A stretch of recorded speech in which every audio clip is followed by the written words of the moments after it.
Hello and welcome to the Wild Wild West podcast. My name is Richie Richey of the MHRT Network.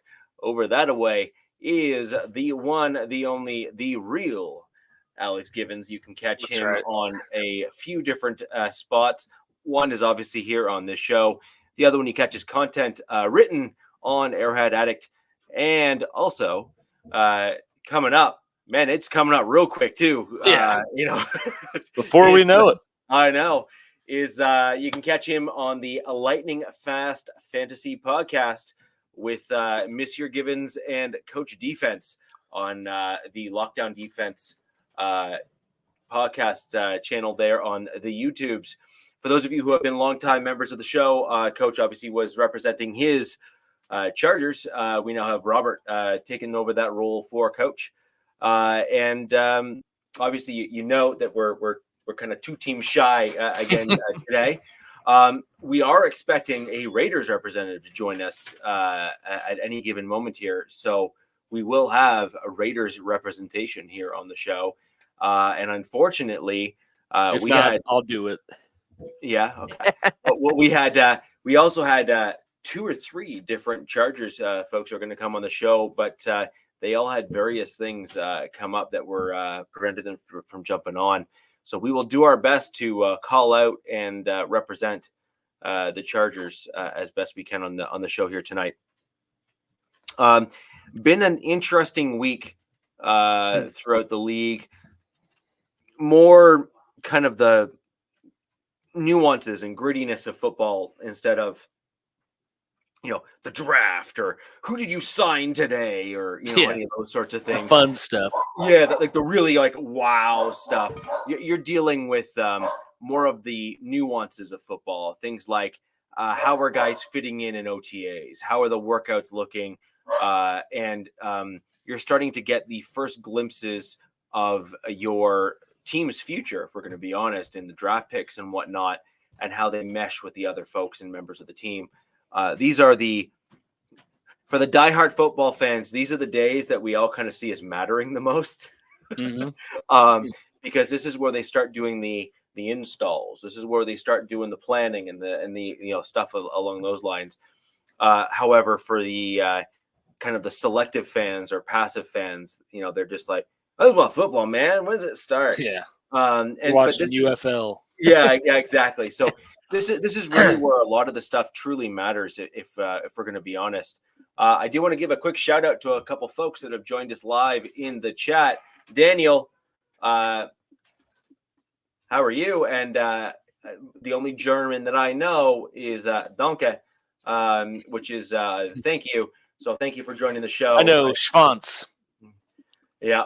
I'm not going to say what that is. Yeah. We'll let Daniel divulge that.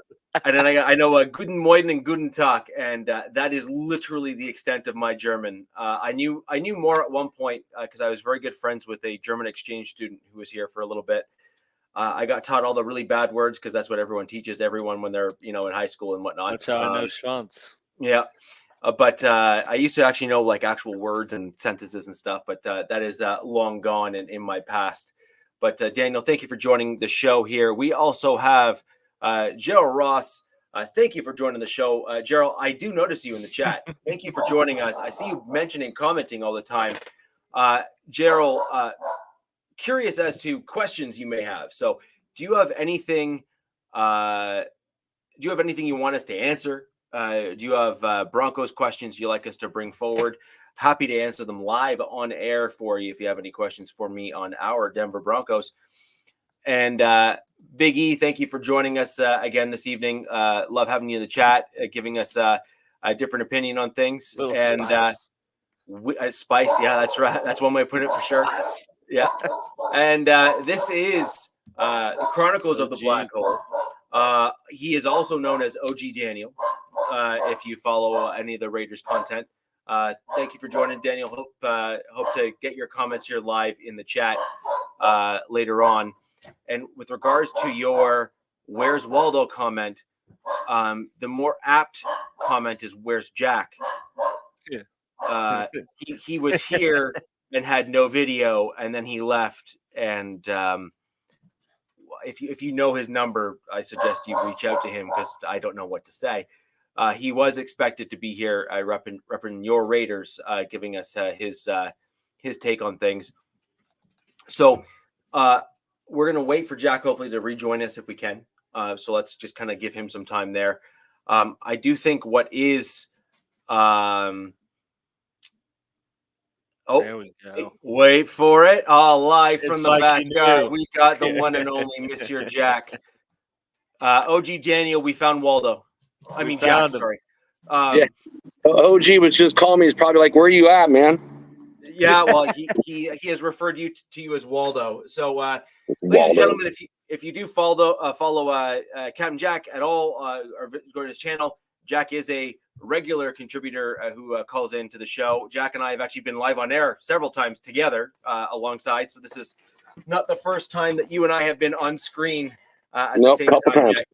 Yeah, exactly. So obviously, generally speaking, I'm on a Raiders show exclusively, and so I'm in quote unquote enemy territory. This is more of a collaboration between all four of our teams, which is a little bit of a different format. I want to throw over to you because there was some sad Raiders news, which I think is best to come from a Raiders fan. So I'm going to throw over to you, and we'll go from there. Thank you, and I appreciate it. Hey, guys, this is awesome to be on the Wild Wild West show. I really enjoy this show. It's probably one of my favorite shows, out there of all the different shows and all the different content creators. So it's an honor, a privilege. I'm glad that, thank you for having me on first and foremost. And yes, there is some very sad news in Raider Nation. Our guy, he's, in my mind, he is the guy. This is the only jersey I own. Is right here. Is Mr. Otto, known as the original Raider or Mr. Raider, passed last Sunday. It was heartbreaking. It was truly heartbreaking. I remember, my first time I turned on the TV, and again, I'm old, so I'm going back to black and white, in 1974 in the Bay Area, and seeing Mr. Otto play. And there was something different about him. He was nasty, and he went straight from the snap to the end of the play, and he was relentless. And he just like as a kid. I never saw him live because my first game was in 1975 and saw him on TV in 74. But he became quickly my favorite player, Raider of all the Raiders ever. So it was truly sad, that, Mr. Otto died, but he left a legacy that can't be touched. And, even in a historic franchise like the Raiders, the way he touched it. He was born in 1938, and played his high school ball in Wisconsin and then went to Florida for college. And then when he went, and I don't know all the ins and outs, but when he, was going pro, there's the AFL and the NFL back in those days. Two different leagues. That's why we got the two different conferences. Mm-hmm. And the Raiders didn't have his rights. Minnesota had his rights. But Minnesota, got pressured by the NFL to go on the NFL side. So they lost the rights for Jim, and the Raiders picked up those rights. So when he came in his rookie year, he did not wear 00. He wore number 50 his rookie year, which he was the rookie of the year that first year. Then when him talking to the equipment managers, hey, you'll probably get more coverage if you go 00 because you got an O in the front of your name and an O in the back of your name. So 00 is when he switched over. And, one of the very few guys to ever actually wear this jersey, this number. So I think there was maybe like 3 other guys besides him. And then in like 1973, they stopped allowing, the league said, nope, you can't wear 00, but if you've already got it, you're grandfathered in. So that's why most people don't, and I don't remember any other guy wearing 00. No, I don't know, just because, again, you're going so far back. I mean, they just, I think this last year started letting him wear 0. So, Yeah, it was. It's true. So I was wondering, I'd be shocked there probably isn't anyone else of significance. Yeah, there's only a couple other guys, and I don't know who they are, to be honest with you. I read it, but I didn't know who they were. It was just, it's going back so far. Yeah. And, for Jim, he played all the way from, again, the original Raiders team in 1960 all the way up to 1974. And he's one of the few players that I think there's 20 players in total that played all 10 years in the AFL, and he's one of those guys. And what an amazing career he had. Between the AFL and the NFL, he made being an all-pro 12 of his 14 years, which back in those days, when you make all-pro, it had a lot different meaning than it does today, where guys are like saying, hey, I'm not going to play in that game. I don't want to get hurt. Too much money. Back in those days, guys were taking secondary jobs. So this could, might have been a good income, but you still needed to work another job. So you did everything you possibly could. Mm-hmm. And a little thing about, with Jim, it's kind of funny. I know people that know him, and he lives literally 20 minutes from me. He lived up in Auburn, California. I know his house in Yuba City. On the side, he owned a couple Burger Kings and even an almond orchard at one point. But just what he transformed the NFL and like what almost every player transcends to be, he played 210 consecutive games. So, I mean, that's kind of like what Mad Max Crosby's, doing right now, just playing every single snap. Doesn't matter how hurt he got. There was times where he would come off the field with stingers. They said he had 30 concussions, which I thought was, I did not know that. I mean, I knew he got hurt. I know he's had 74 surgeries, based off of it. He lost his leg, had to be amputated. He's had 6 different shoulder replacements. So he personifies, a commitment to excellence and just the grit and saying, I'm not going to let anyone else take my job. So I know the Raider Nation's mourning, and it's I did one kind of show before I was breaking down crying because of it.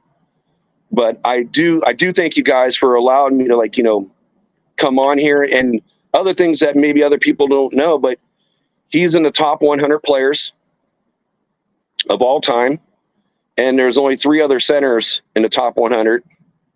And he's been labeled like the greatest center that's ever played this game.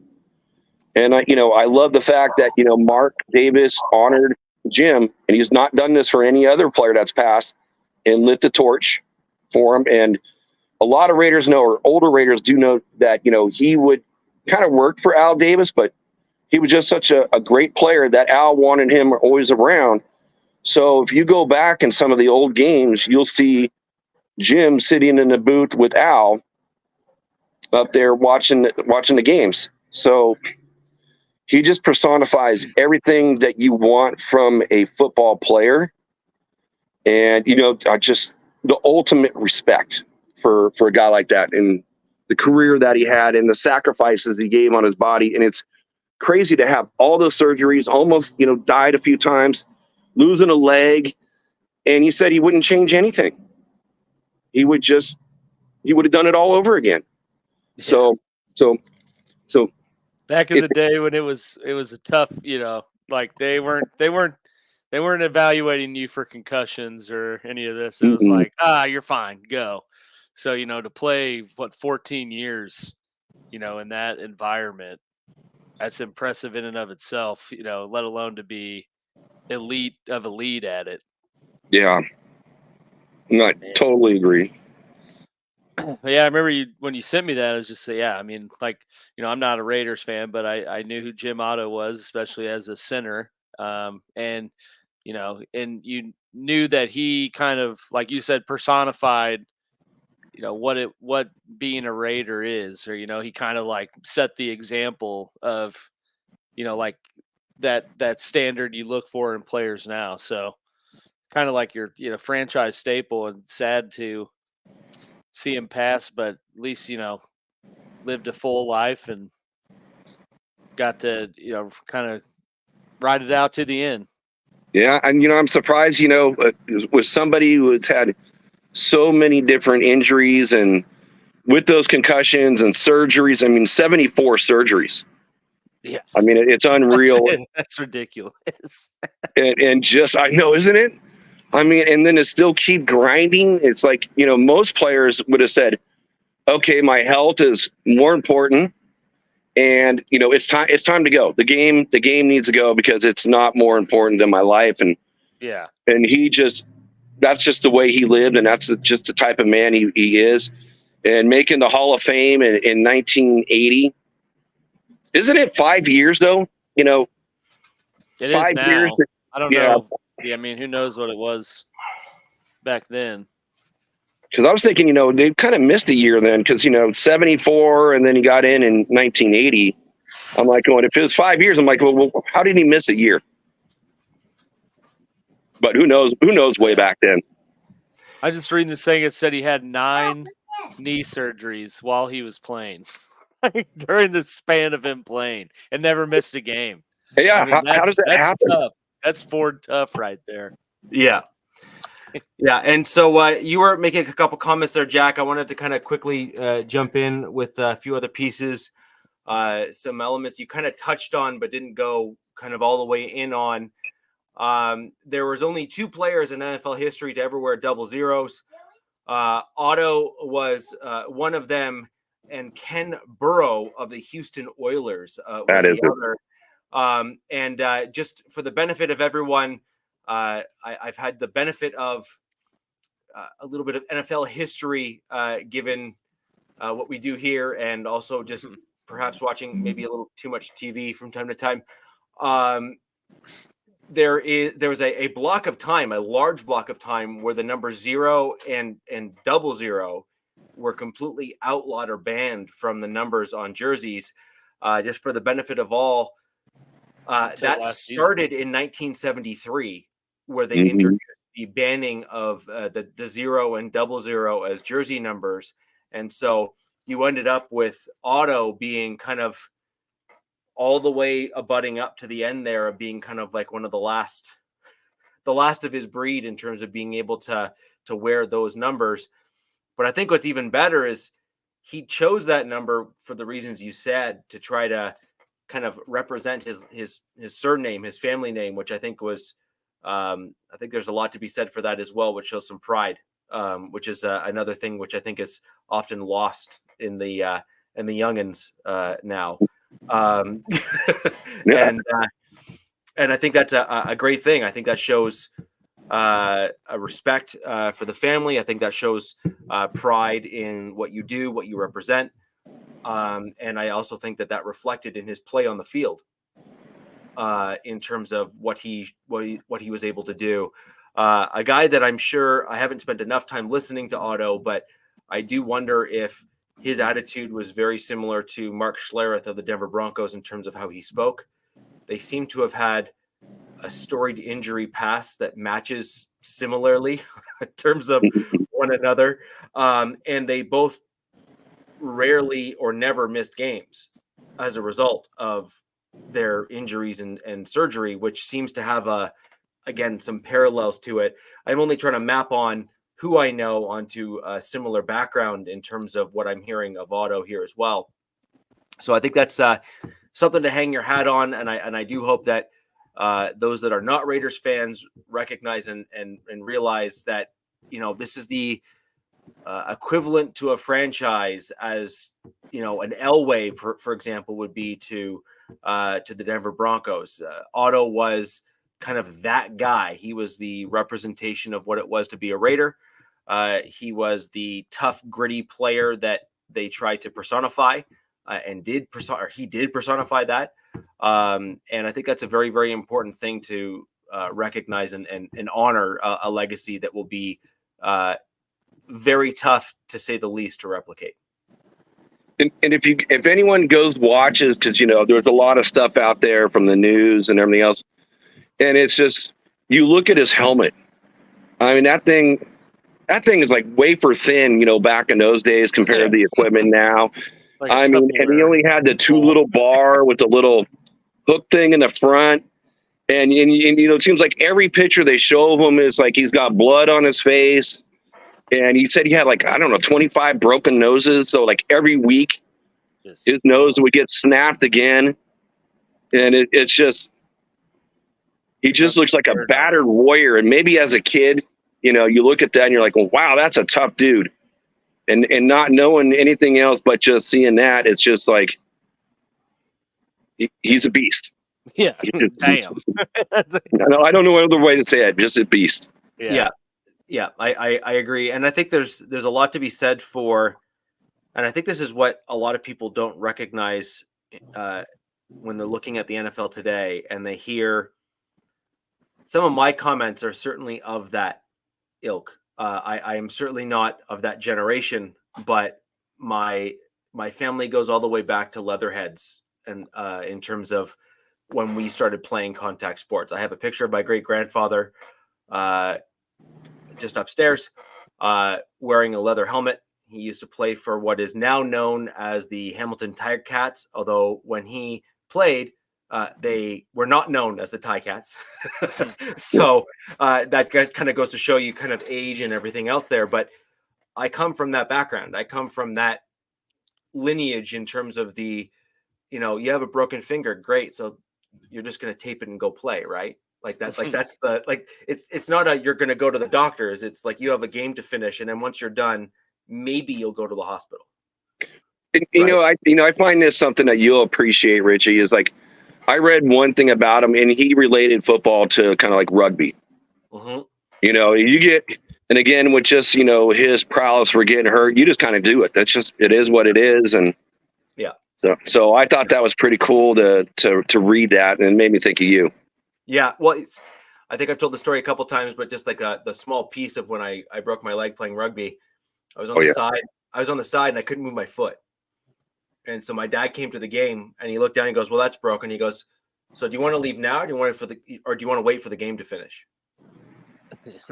like most parents aren't going to make a comment like that, right? Like most parents are going to be like, oh my gosh, the world's going to come to end, my kid's hurt, right? And so I think it's an important piece to kind of recognize that, when you come from a background like that, you recognize that, yes, you might break a bone. Yes, you might get hurt and all that kind of stuff, but it's typically not the end of the world. You know what I mean? Put a Band-Aid on it. Yeah. There's some dirt on the field, make it go away. Yeah. Rub grass on it. That's what my coach used to say. Rub some grass on it. Let me burn it to close that down and get you back out. Well, it's funny you say Cauterize that. It's funny you say that because that was a standard part of my rugby bag. So I didn't wear shin guards. I never taped my ears. I didn't believe in that nonsense. That was just a coward's way out. I didn't wear a scrum cap at all. I thought that was, again, a coward's way out. I had a knife and a lighter and then a mouth guard. That was the entirety of my rugby bag. Cut the lighter in the pants. Yeah, just and never then knew. Yeah. Well, no, but the thing is that when you're on a rugby field, it's one of the only things that is like absolutely a no-go is if you're bleeding, you're not allowed to play. Yeah. Like same with football. It's a if firm there's blood no. on you at all, they'll take you Yeah, out. it's a firm no. I used to get taken out, or like they tried to, and I'm like, now it's gone. Yeah. So if you look at my elbows, you'll notice that despite the fact that I look like a bear, this entire spot on my arm is all calloused and scuffed. It's because what we used to do is we used to go to AstroTurf and we used to slide on AstroTurf to star our the most likely spots that we were going to get hurt. And that was common. Like that was normal. Like most of my team looks just like this. We have scar tissue on our elbows and on our knees. And we did it on purpose, clearly. But then we all came prepared with a lighter and a knife, because if you got hurt and cut yourself, the only way you're getting back on the field is if you can prove you weren't bleeding anymore. And the fastest way to do that was to cauterize it. Oh, geez.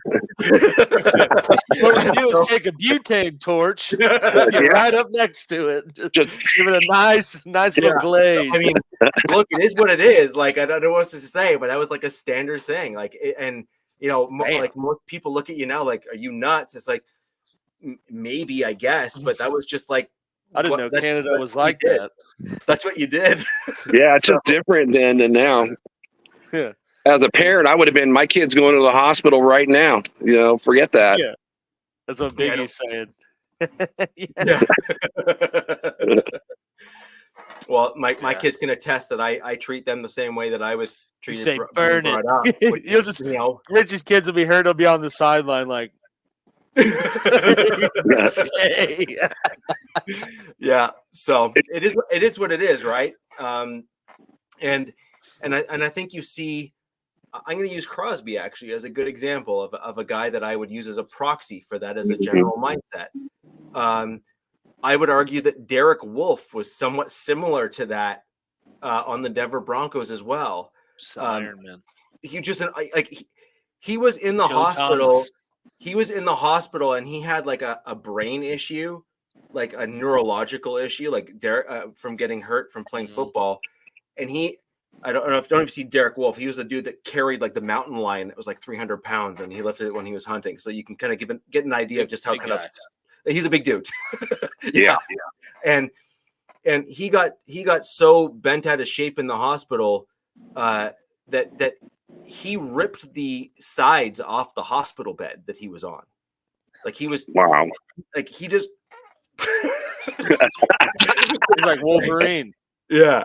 So that's it kind of goes to show just like the strength of some of the players that you're dealing with. But I see a Max Crosby as a throwback style player. Well, yeah, just for the fact that the way, you know, in today's NFL, and, you know, a guy who plays every single snap, I do agree that, you know, there's just not many of the guys like that with that type of mentality anymore. And it's a lot of respect. And, you know, in today's Raiders Nation, well, that is that guy for the team. It doesn't matter anybody else, Devontae, the quarterbacks, you know, it doesn't matter. It is all about Max right now. Yep. He's the one guy that's totally untouchable. And one last thing about Otto is that, you know, since you can't wear the 00 even now, you can wear O or 0, but you can't wear the 00. And Raiders don't retire numbers. And you know, not say there wouldn't be any numbers left. You know, there wouldn't be enough numbers to field a team anymore. But I hope Mark Davis goes one step further for a renegade team, a renegade number, and a renegade player, that I hope, you know, he actually retires this number, you know, and let it be the only number that gets retired. It just can't be worn anymore. So hopefully the nation, and I'm a mod, you know, I'm probably the third biggest mod in Raider Nation. So on all the other different YouTube channels that I participate in, and I'm going to start, you know, prompting that. And it's kind of funny. OG and I had this conversation a couple years ago that should have happened. And now with the passing of him, just to honor Jim, if you can't wear the number anyways, you might as well do it. So I hope, Mark, you know, enough people say something and the word gets out, and that's what they do for him. I think Mark Davis listens. So probably tell him right now. I agree with the premise generally, but I disagree with the comment you made. I actually think that a staple player like that, as in at that level within your organization, that has that pedigree and that level of respect within Raider Nation there, I disagree with the premise as to why you would retire that number simply because you can't wear it anymore. I think that his number should be retired for effectively one reason above all, and then there's a bunch of other reasons why it should Agreed. also be retired. I do agree. He has earned it. Like he has earned it. Like as out of respect and for a whole host of other reasons, he has earned it. Agreed. And, I mean, that's number one. And that, Richie, that's 100% factual and true. It's just that, since the Raiders just don't retire numbers at all, they just don't believe in it. That's the reason why. And again, there isn't another player in Raiders history that is what he's been and what he's meant, and just being the original Raider. I mean, you're the number one guy, starting from day one. So, but I do agree with what you're saying. I actually disagree with this, Cool Kev. I understand from the I understand the Raiders undertone, and obviously as your team, I respect why you're saying it. But I disagree with the statement. I actually want to see 00 come back as a number. However, I think that the Raiders should have that as an out of bounds, off limits number, and they should retire it out of respect for Otto. However, I do think that 00 should be brought back as a number to simply allow for the full kind of 000 all the way up to 1. Like just allow them all is kind of what 100 triple digits. I think we should start letting players wear X. Like the longest yard. Like Goldberg. Yeah, that's a firm remake. We are not into Roman numerals.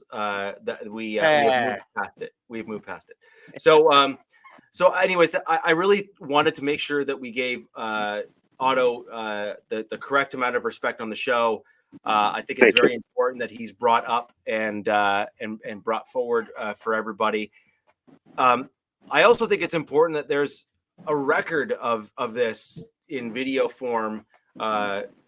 Especially in a roundtable. I mean, it's not common to have various teams be able to actually, go back and speak respectfully about former players and have a chat that's being respectful towards a player that has earned it. And I think that's an important piece as well.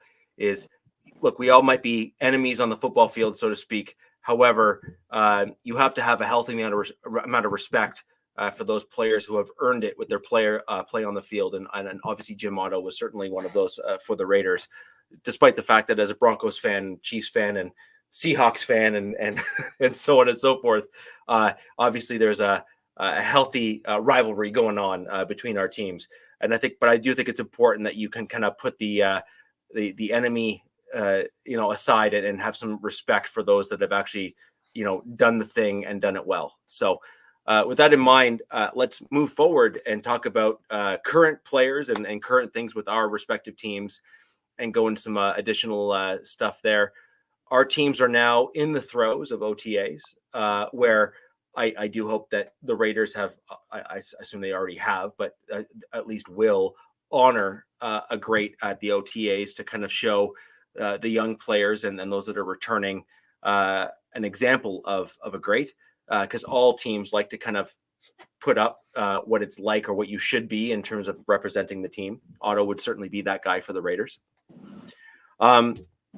Alex, I'm going to throw over to you and have you talk about your Kansas City Chiefs, what your OTAs lead in, or at least some of the early news is from your team. And perhaps it might also be an interesting time to also bring in some of the modestly positive news that has come out with regards to Rashid Rice as well. Yeah, that's where I was going to start. I was going to say most of the OTAs and off seasons covered by Rashid Rice and now Harrison Butker. So kind of been a lot more of attention to the off the field statements and actions than what's actually occurring, at the practice facility. But as you kind of just alluded to, at least some positive news on Rashid Rice and his situation, in that the charges of the alleged assault of the photographer have been dropped, and I think pretty much came to light after all the investigation and interviews and everything else that it was kind of just a misunderstanding and blew up to greater proportion than what the situation was. So, I think it's positive in the sense that he didn't dig his hole any deeper than it already was. But he just got hit with the Uno reverse card because you're still dealing with the 8 charges from the drag racing, speed racing in Dallas. So Right. yeah, I mean, kind of interesting with that I just feel like it's been really slow playing, which kind of tells me from a legal perspective that maybe the prosecutors aren't being as forthcoming with a generous plea agreement as maybe Rashee Rice and his defense counsel probably thought. Are they strategically trying to wait for it to be an active investigation while the season starts so that any sort of suspension would come, after the fact rather than, at the start of the season? I don't know. But hasn't really been a whole lot of news with that other than it's kind of just going through the normal process in the criminal courts. But Rashee Rice is, or at least was, at the voluntary OTAs and participating in that. I think every player and Coach Reed were pretty much hammered with a lot of questions about that, and Harrison Bucker. But I mean, exciting to see them, getting things going. They just had their third and final session today. Xavier Worthy wasn't playing though. And then, Kelsey, Chris Jones, a few other veterans, Tony, Joe Tooney, none of them participated. So just kind of exciting to see Mahomes out there with, Hollywood Brown, seeing Luis Zimmet, kind of get more exposure in all the realms of football. And, I get more and more excited watching, what they're doing with him as to, that that it seems like they really they realize he's an athlete and really want to get him into the game somehow, whether that be returning kicks or just playing on special teams. But yeah, I mean, you see it has progressed every clip and OTA session I've watched so far. So, I mean, that's, I think, one glimmer of positivity or excitement in what's been a pretty tabloid-ridden off season so far, to say the least. Yeah,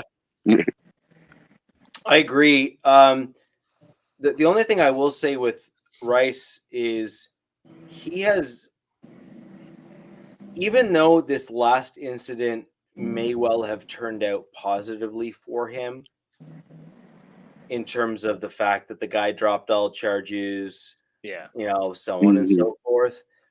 I think for him to do that.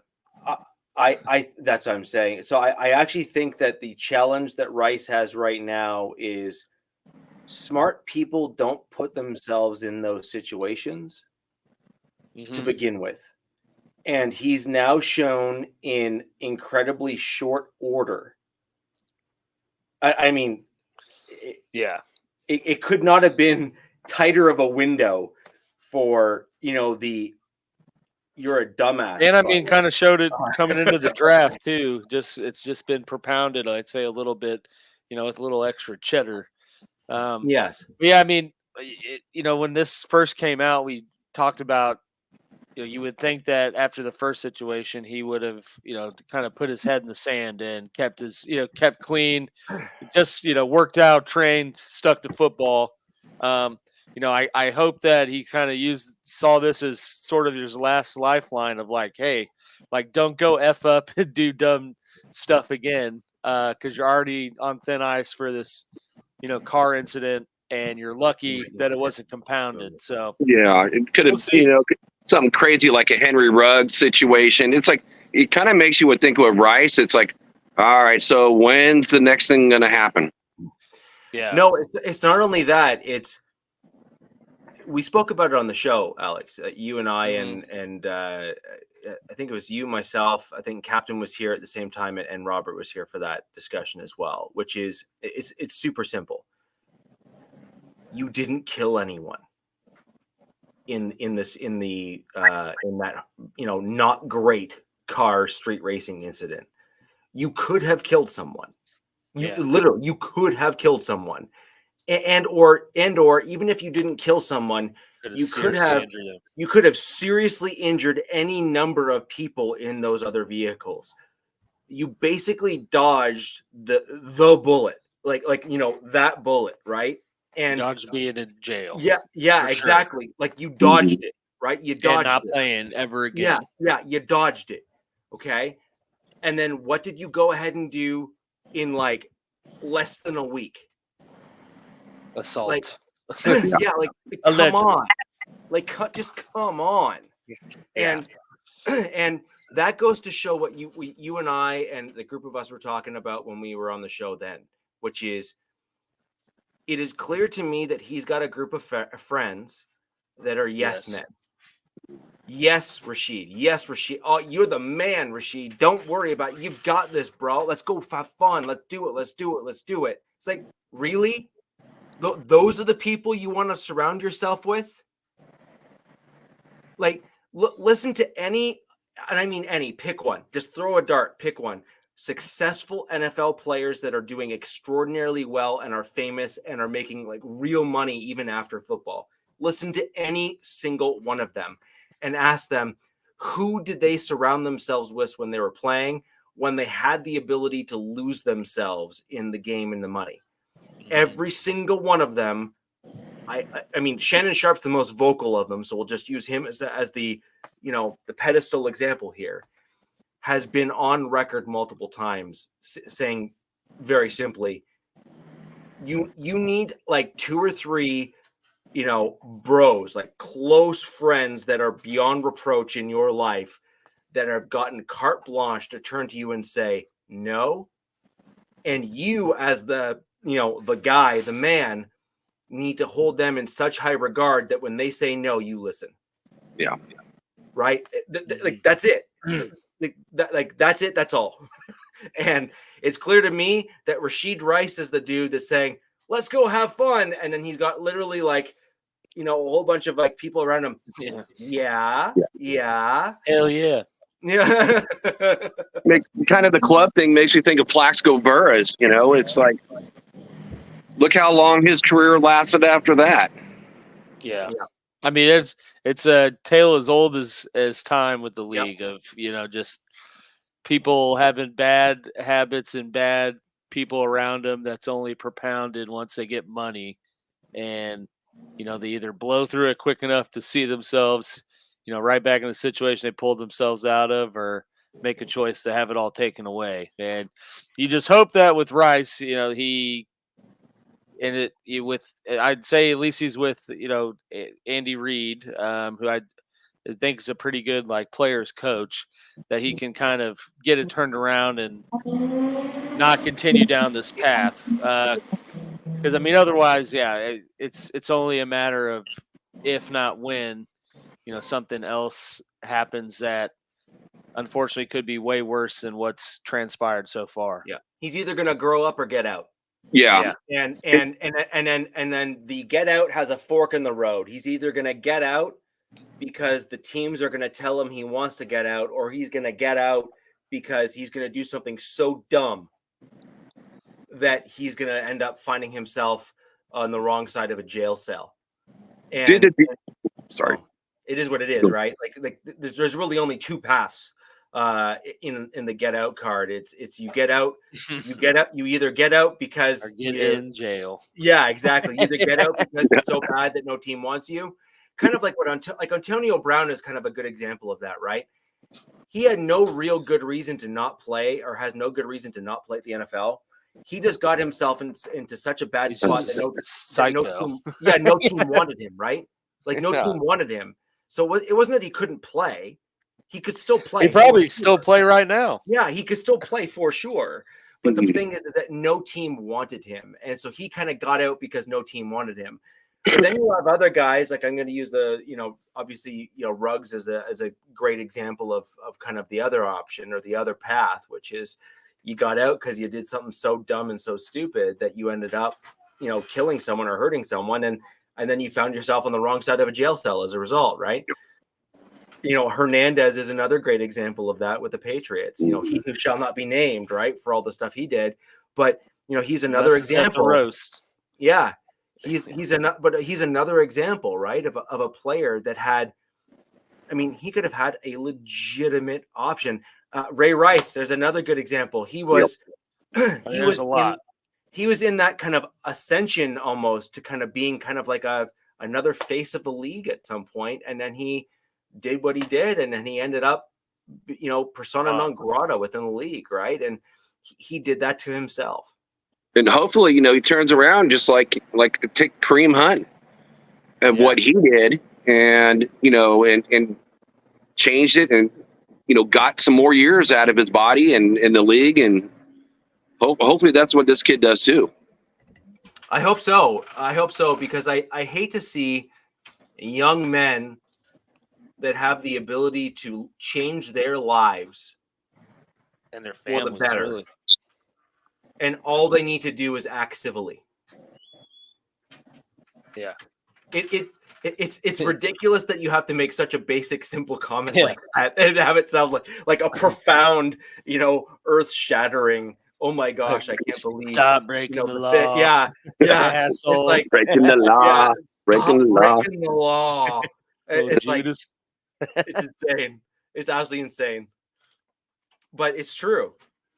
Literally, all he needs to do is stop breaking the law and be civil, and he could literally go from persona non grata to the story of every young man can change with the right influence, and so on and so forth, right?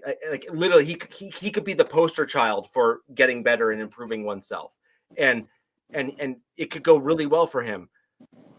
I'm not so sure that that's in the cards given what we're seeing right now, but this would be a one scenario where I would actually celebrate being wrong. Like I would actually celebrate being wrong on that front. I hope you're wrong too. Yeah. So that's your scenario. Now, once we move past the driving too fast and street racing and sharing too far aggressive political views. Yeah. Our Catholicism views. Yeah. So and then you have Butker, who kind of expressed his personal views in a speech that was actually at his was it his alma mater, was it not? No, it was. That's the school that we actually played against. It wasn't his alma mater, but as like a very deep-rooted Catholic school. So, I mean, I'd almost guarantee you what he was saying in that room. Everyone was like, "Oh, yep, heck yeah!" And then for some reason it gets blown up. And I'm not saying I agree with everything that he's shared, but those are his opinions, and it's just, I don't know, it's just crazy now that even it's something like, it's not like he was, preaching anything, totally crazy. And it's just like, everyone's like, there's petitions to get him fired from the NFL. I'm like, guys, come on. Like, it's just a social media era, Yeah. Well, I also think that the NFL, if they do anything with Butker, has to then turn around and say, why is it that Tyreek Hill is still in the league? Yeah, they won't. The only thing they said is, we're not aligned with his views, which that's the extent of what they're going to do.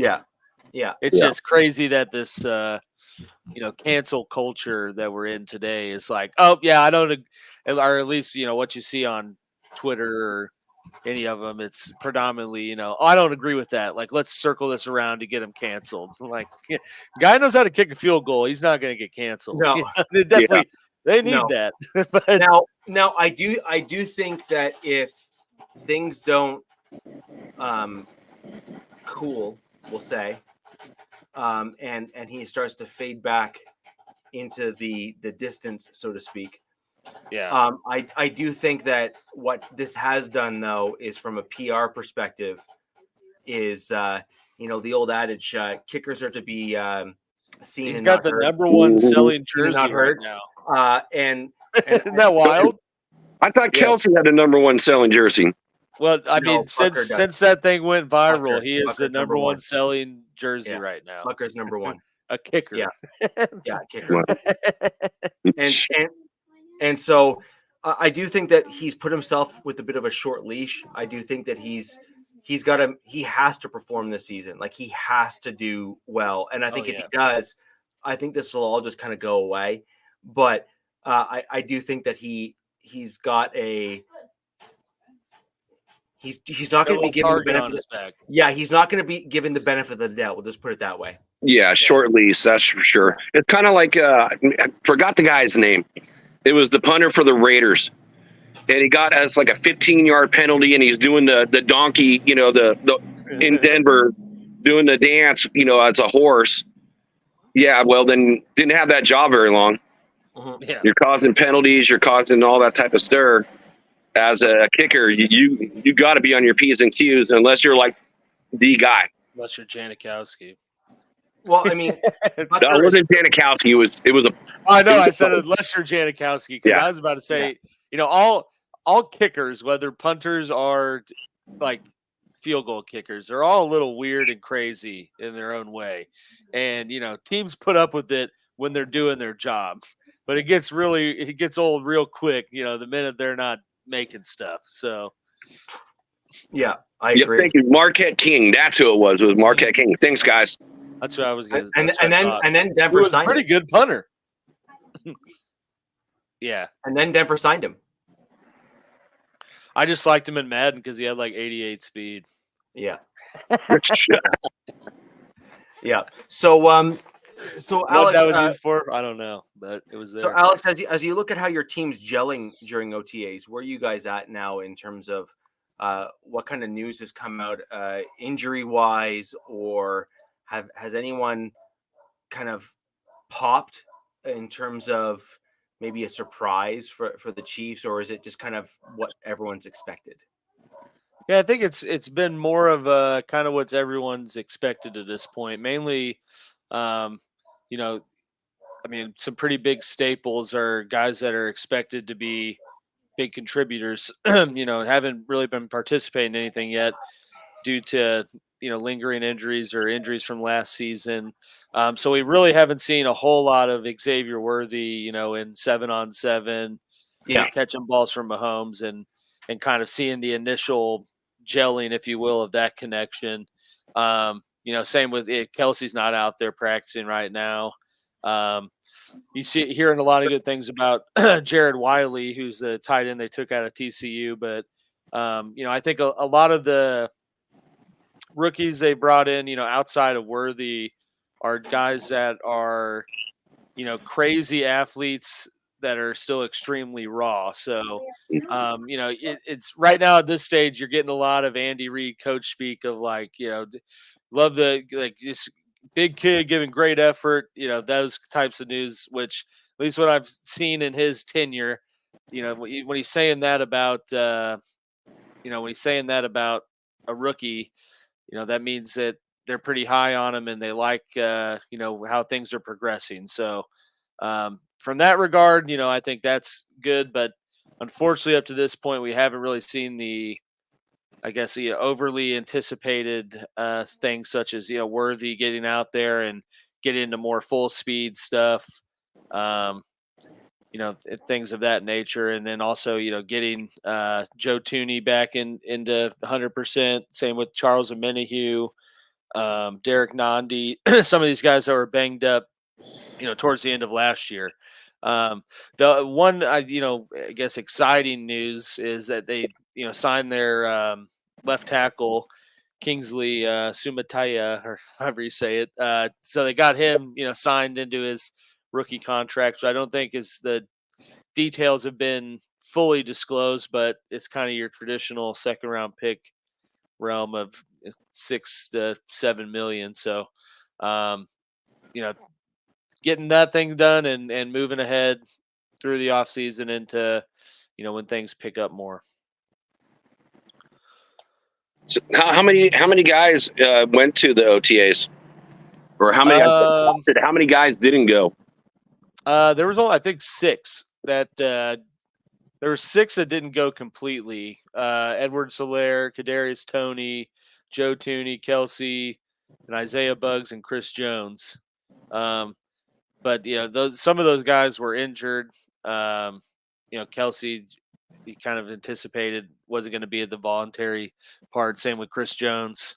Kadarius Toney, I'm a little, I guess, concerned about just because we saw how last season went for him, and I thought for sure they were washing their hands with him, which they didn't do, and are now doubling down and saying they expect a lot out of him. Would have liked to see him at the voluntary, OTAs to kind of take a step in the right direction, I guess, to foreshadow over, what last season was for him.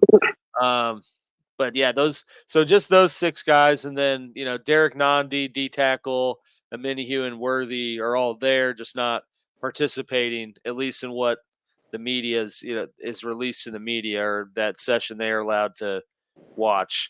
But yeah, I mean, outside of that, everyone else there, like I said, Rashee Rice is, I think, trying to kind of move on from his off-season stuff and just get back into participating in things. But as you see from all the interviews, his presence there is kind of only spiking, I think, further questions, because you kind of, like Mahomes had to talk today at length about him and Butker, and I'm sure that's the last thing he wanted to be talking about as we're starting off this new year. So just be good that then get those kind of distractions behind them, and just move on.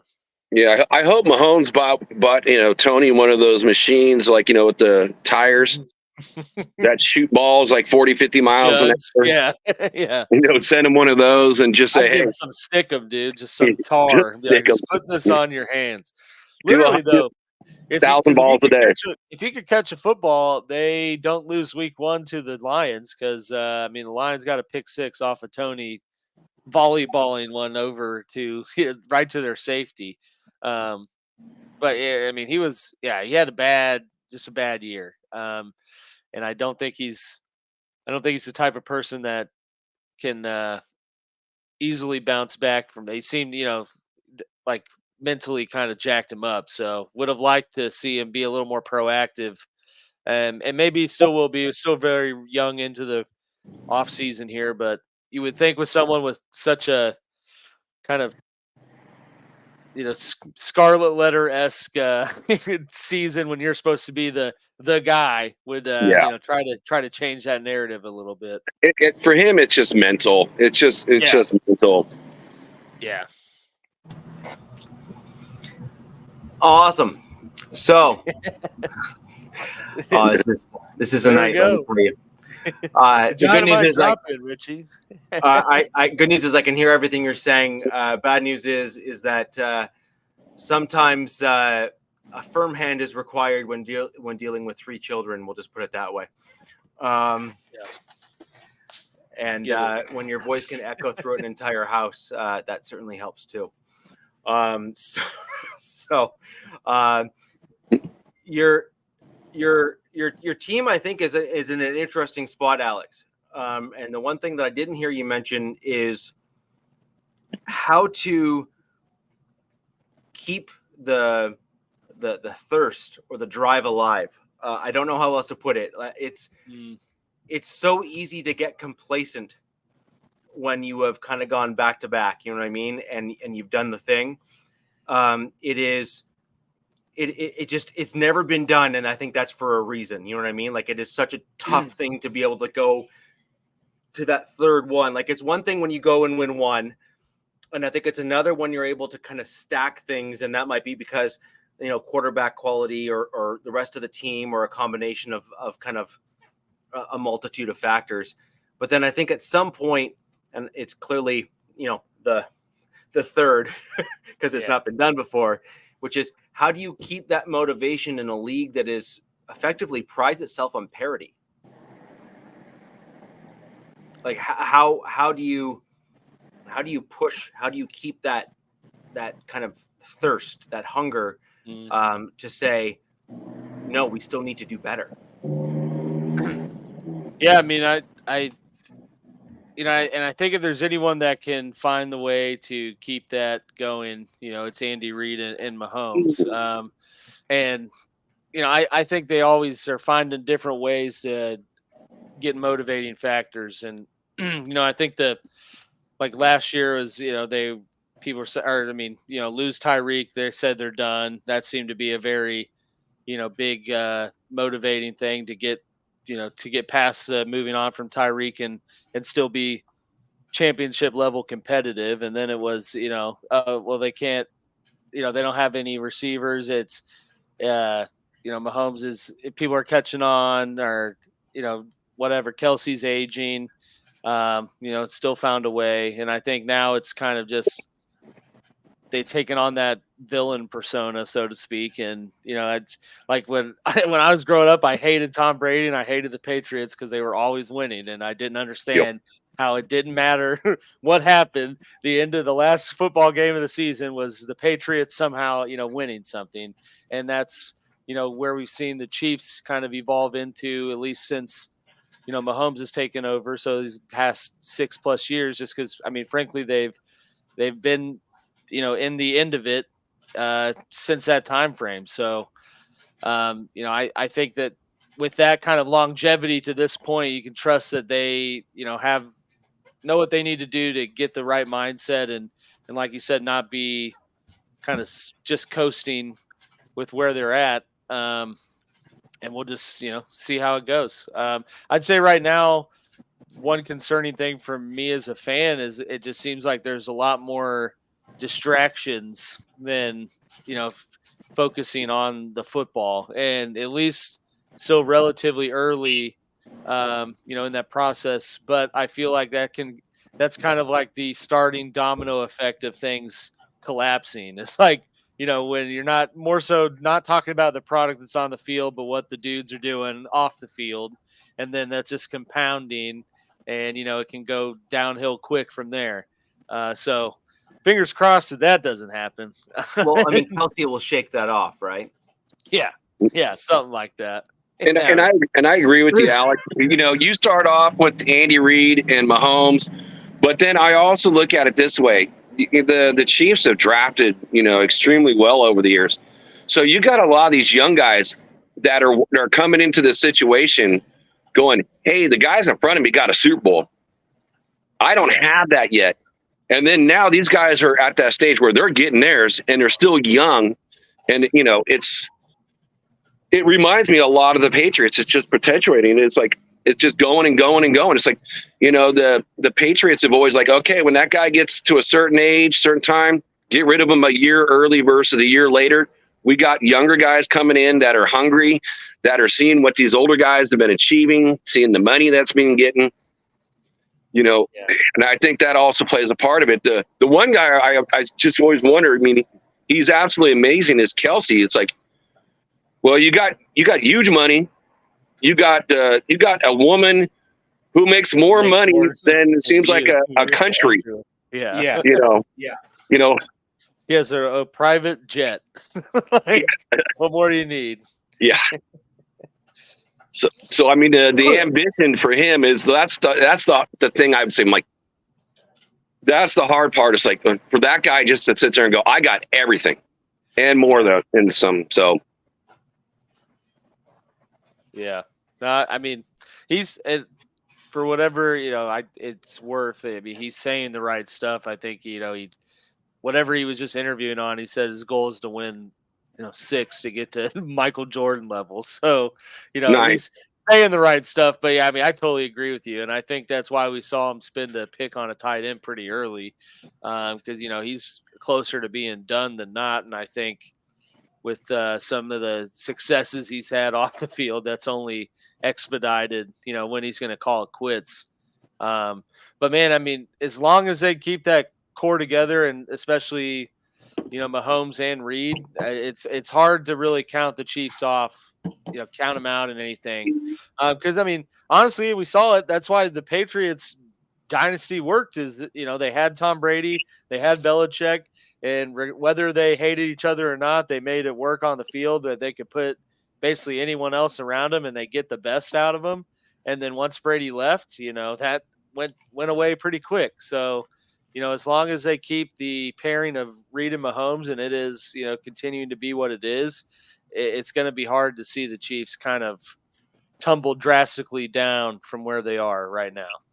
And that was the biggest move is, extending his contract, and keeping him. It's like everything starts from him, and he's absolutely, he does it the right way, builds from inside out, and everything he does, he's successful at it. Yeah. The real interesting piece is going to be, in my opinion, actually Chris Jones. I think he's got probably 1 to 2 years of, that upper tier play left. And then what's really going to be interesting is, can he sustain it past that? And to be quite blunt, Aaron Donald couldn't. Yeah. Right? He couldn't go past that, or was just done. Didn't want to. to. He just kind of like fell off, right? Like he was good, but he wasn't great. And so then the question is, can Jones continue to keep that? And now that he's kind of, the past 2 seasons he's always balled out. He's kind of a one-of-one interior pass rush specialist, and he's just a massive human being and and a pretty good defensive tackle. But the last 2 years, you have to kind of question was his play so good because he was playing for that final payday? Yeah. And now that he's got that, and it's with KC, does the complacency settle in a little bit to where it's I'm not going to bust my ass to get 13 sacks because I got this guaranteed money now, so what do I care? And then then from that, do we see a huge dip in the defense as a whole? There's certainly, like I said, kind of just more distractions going into the season than we've had in the past. There's just so many different what if storylines at this stage right now that can be scary right now as a Chiefs fan. That's why they call it the off season. Right. So I'm going to jump into the Broncos with that and talk about our OTAs and some interesting news that have come out. Yeah, I agree. I agree 100%. But I don't think Chris Jones is that guy. I don't think so either. But something about him it reads different than Aaron Donald. Aaron Donald seemed like he was playing for the money and then said, "I got what I need. Now it's time to make sure that I don't get hurt, so that when I'm older, I'm fine." Yeah. I actually think that Chris Jones is more of a football legacy style guy. He certainly his words and his actions make you think that at the very least, if but nothing else, right? And so, and frankly, I think Chris Jones right now is saying, when I retire, I want to be better than Donald. I want to be remembered as the dude that outplayed Donald and basically outdid Donald. I was just better. And I think that's what I was just about to say. I think, probably more realistically, that is his motivation of okay, I got paid. I don't want to be like Donald where I kind of just fizzle off into the sunset. And, I want to be, when I'm done, it's Chris Jones, then Aaron Donald. Mm-hmm. Yeah. So my Denver Broncos have had an interesting week, to say the least. Some interesting news has come out. For those who are not Denver Broncos fans, Drew Sanders was our inside linebacker who kind of was a rotational guy at the inside linebacker position. Motorcycle. Nice. So sounds like a Harley. Yeah, it sounded maybe more like a Kawasaki, maybe. But anyway,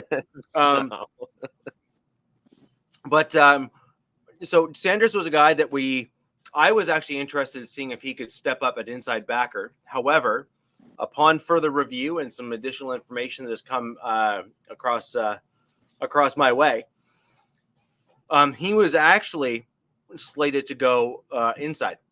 Outside as an outside backer as opposed to inside backer. Very similar to Baron Browning. Now, Browning, I think, has actually made a good transition to outside backer. Although I still think that was a bad choice for the Denver Broncos. I still think that they should have leveraged his speed and vision and kept him inside. However, I have to give credit where credit's due. He has done largely quite well in his transition to outside linebacker, except for the fact that he has not stayed healthy. Sanders, prior to the draft, had an Achilles issue, and he has already had surgery and is now already in the rehab side of things. Now, this to me explains a whole lot. So the Denver Broncos made some key moves in the offseason with bringing in some depth and some potential starters at the inside backer position prior to the NFL draft. And on top of that, we also saw Jonah Ellis get signed in the draft at outside backer.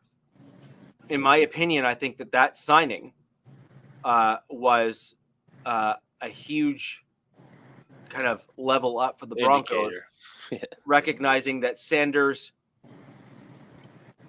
didn't look as good as they had hoped he'd look at inside backer at the NFL level. And it was going to be a tough go for him to then transition to the outside backer role, given the fact that it's just a different style of position, and his highlighted and best position in college was in fact at the inside linebacker. So I think that the Denver Broncos realized that they had a need, and they drafted a guy for that need, as opposed to saw him as truly the best player available in Ellis. Now, I think that they had a high grade on Ellis. I think that he was the guy that was in that position group the highest ranked for the Denver Broncos, but I still actually think that they had other players that they would have obviously taken, in my opinion, ahead of him in other positions if Sanders was completely healthy and fine. Because I think they want him to work out. They want him to do well. They want a draft pick to succeed. But obviously with an injury like that, you need to fill out your roster. You need to give yourself the best chance to win. And on top of that, as others have pointed out with regards to my Denver Broncos, we have at least two outside backers that are in kind of the last year of their respective deals, which then puts you in a position where you're going to have to fill those coffers somehow. So I think that, the stars aligned in some regards, and we ended up getting a pretty decent draftee in Ellis there at the outside backer spot. With regards to Drew Sanders, though, not so much a hot take, but certainly a take nonetheless. I actually think this is the end for him. It might be. I think never a good sign when they draft a person in the same position, immediately the year immediately after. Right. And in the same round. Well, no, it's not only that. He was an inside backer in the draft. Yeah, but he's kind of like a tweener guy because he played the inside backer, I think, only like 1 year. He did. And was like an edge rusher at Alabama. So, Yes. I mean, he's got that skill set. I think he's a freak athlete. But, I think he was just very raw inside backer. Yes. And just unfortunately hasn't caught on to what it takes to be an NFL inside backer. It's all about the versatility, just being able to try to move from one spot to another, because with offenses doing different things, going from one personnel to the next, you want that guy who can potentially fill both roles, whatever the offense throws at you, no matter if you're going to be playing like a linebacker or you're going to have to go out and cover somebody. It's all about versatility. So I can see why Denver did it. He's definitely a bigger guy. Yeah, he's like, was he 6'4" or something? 6'4", 230. Is he's 230 or 240? He's certainly in that general range. He's 235, right in the middle. So I certainly wouldn't call him a light inside backer per se, but I certainly wouldn't call him like the big body guy either. He's He's in the middle, He's which is tweener. frankly, he's, if you're going to be honest, he's basically exactly what today's NFL in terms of size, height, and weight would command as an inside backer spot. You want a guy who's in that height and size range. You want a guy who's in that general mold. But then the question is that can he sustain it? Can he maintain it? And can he adapt? And he just kind of was a little slow on the uptick of the inside backer spot. His instincts weren't where they needed to be for the NFL level. And I think that's kind of why he got maybe shifted to the edge to say, okay, well, let's see if your fast twitch can, go to the outside, and he got hurt. I just think that he is too slow for the outside and lacks the instincts for the inside from what I've seen. And again, I would love to be proven wrong, because getting a rookie or young guy on a rookie deal, at least, to pop While is ideal for any team, right? Like, so I mean, early on that deal. Yeah, early, very early, right? And so obviously it's in my team's best interest for him to, kill it. But I just think it's unlikely that sort of thing is going to happen given circumstance and whatnot. It doesn't make sense that that's going to be the case. So with that in mind, I think that's where Alex Mock is going to come in. Can I do the Raiders real quick? You can. So, again, there's a lot of things going on in the Raider OTAs. So right now, the interesting thing is Parham is playing on the right-hand side for right guard, not the left-hand side. And JPJ has been playing on the left-hand side. And Whitehair is playing on the left-hand side. And Pete's playing a lot on the left-hand side. And they solidified, the right tackle, who I thought was our biggest link, in Munford. It already sounds like he's penciled in as the guy. It's like I don't see the competition going at him, where I see all these other guys, moving around on the offensive line. And when you mentioned, Richie, about your linebacker, it kind of made me think of Spillane, because Spillane, when the Raiders got him, he was just a two down back. They said he couldn't do the cover to pass, can't catch the ball. And, he proved everybody wrong this year. So it's just time, and, people will develop the way they're going to develop. And then I also thought was interesting with Patrick Graham was, he talked about Tyree. And, I look at all the depth charts, and everyone's got Tyree playing at a defensive tackle position. But no, Patrick Graham's coming out and saying he's playing the edge.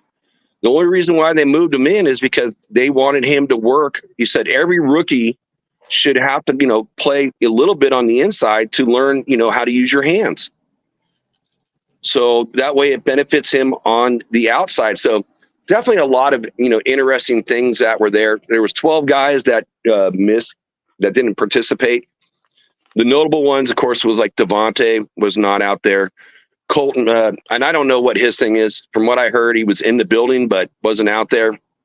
Colton Miller was on the sidelines doing his own thing. So apparently he's dealing with some injury, maybe something that was lingering from last year. Not sure. So I thought that was Zeus. He's now the starting running back. You would think, a guy like that would want to be out there, but he wasn't out there. So don't know what's going on with him. JPJ left practice early with some form of injury. Don't know what it is. It hasn't been said yet. So that's been a little interesting. And kind of the off-field thing, for the Raiders is all about Tom Brady. And it's kind of, we go back. Let's wind it back a little bit. When Tom Brady, Mark's trying to bring him in as to be a part owner of the Raiders. And like, okay, well, the thing was like, oh, we're going to try to get you in here and be our quarterback, and you can be an owner. Well, the NFL is not going to let that happen. Oh, then we're going to give you at a really, at a haircut discount because, we got to. But then the NFL said, no, that's like 70% off. We can't have that. So right now, the owners' meeting's going on. Who knows if they're going to talk about it or not? But it's really for the NFL, it's a conflict of interest. So, I mean, can you imagine if Tom Brady is going to be an announcer for one of your guys' games and goes out there and is going to interview your players? Who knows if they're going to talk about it or not? But it's really for the NFL, it's a conflict of interest. So, I mean, can you imagine if Tom Brady is going to be an announcer for one of your guys' games and goes out there and is going to interview your players? Who knows if they're going to talk about it or not? But it's really for the NFL, it's a conflict of interest. So, I mean, can you imagine if Tom Brady is going to be an announcer for one of your guys' games and goes out there and is going to interview your players? Who knows if they're going to talk about it or not? But it's really for the NFL, it's a conflict of interest. oh, what type of injury do you have? Well, what's going on? And then, of course, he's got, if being an owner, he's got a responsibility to, to tell the Raiders all this stuff. It's a conflict of interest. So it's like, for Tom, it's like you got to do one or the other. Yeah. You can't do both. No. Well, and I think, and also just the optics of Fox's premier broadcast team is a part owner of one of the teams, and it just wouldn't work. Whoa! Hold on. You're giving the NFL too much credit, both of you. That's true. Okay, hold on. Wait for it. The NFL and ESPN are currently in late stage discussions for the NFL or ESPN and the NFL to effectively link themselves together. So we can't.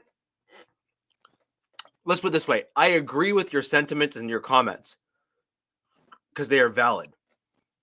However, as Goodell has shown throughout the entirety of his tenure as the commissioner for the league, he is all about bringing in more revenue to the league and does not necessarily give a crap about ethics. Yeah. See, what you're talking about is ethics. What I'm referring to is money. Tom Brady is not going to bring as much money into the NFL as a partnership with ESPN in terms of NFL's partial ownership to keep them afloat is going to be. And the NFL can simply then use ESPN's, already exhaustive expertise in running shows and everything else to then run like the NFL Network, amongst other things. So the NFL simply sees ESPN as just kind of like another arm of the NFL and of the league. They have no concept of what ethics actually are when it comes to what's right and what's wrong. What you're talking about is things like non-compete clauses. Alex, I'm throwing some legalese terms out there, that I'm sure you are more than familiar with in your line of work. You're also referring to things like conflict of interest, which in the legal world is an absolute no-no. And if you're a lawyer, will get you disbarred depending on how egregious it is. And a fiduciary responsibility. Et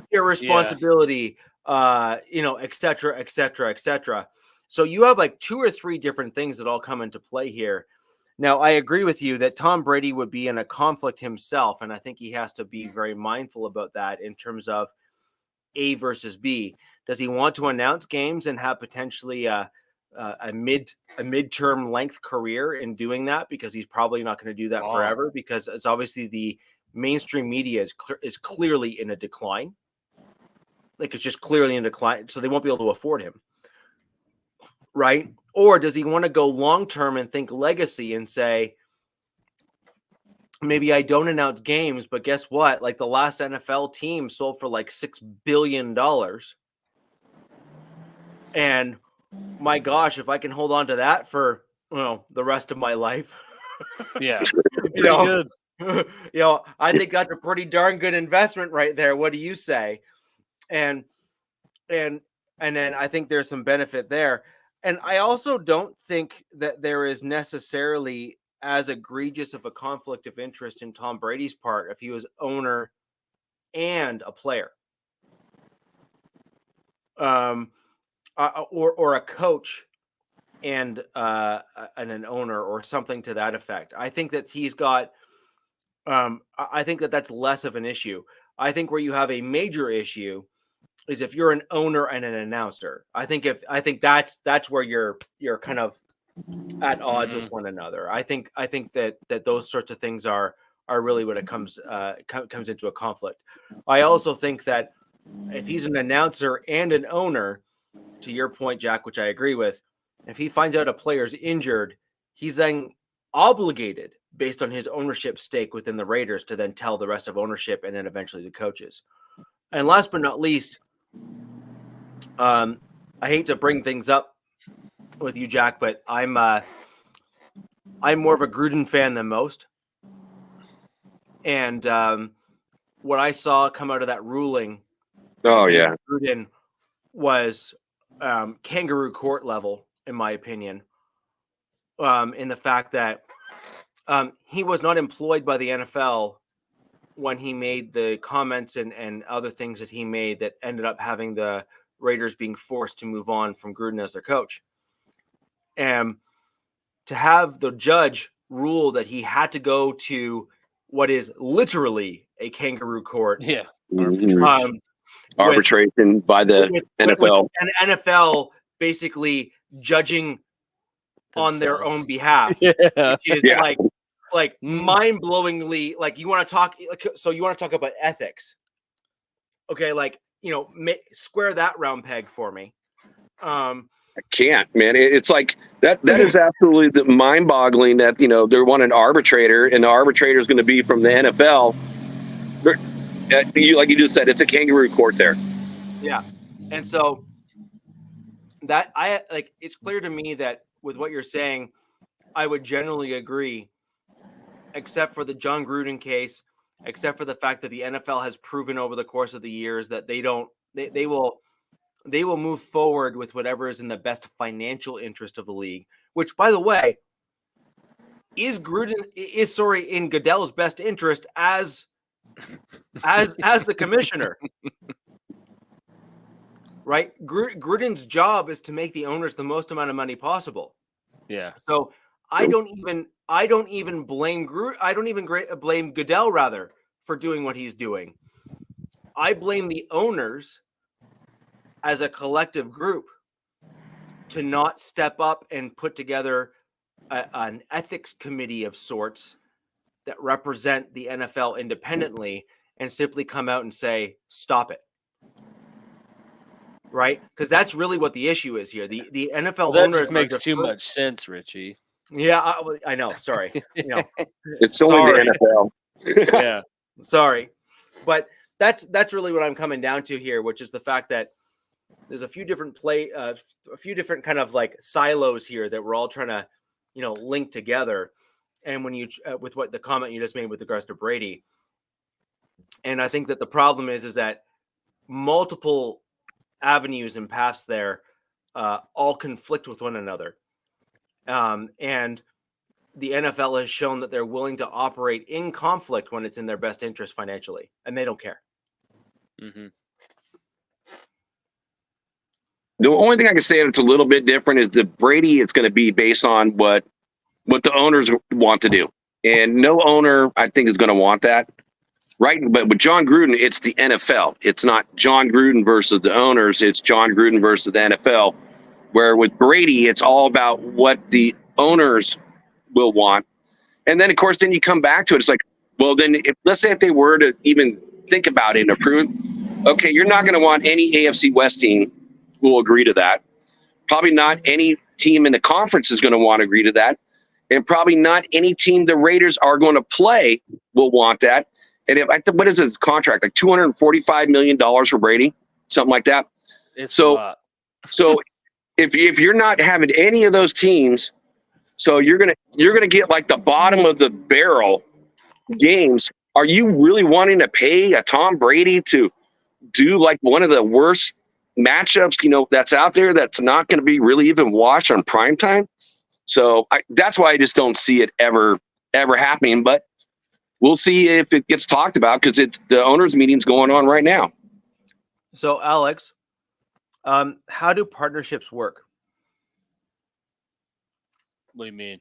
Well, in the legal field, partnerships are the most common form of firm ownership, law firm ownership kind of structures, right? It's a partnership. So you have a group of people that co-own the business. Like, and I'm using that in a very high level piece, right?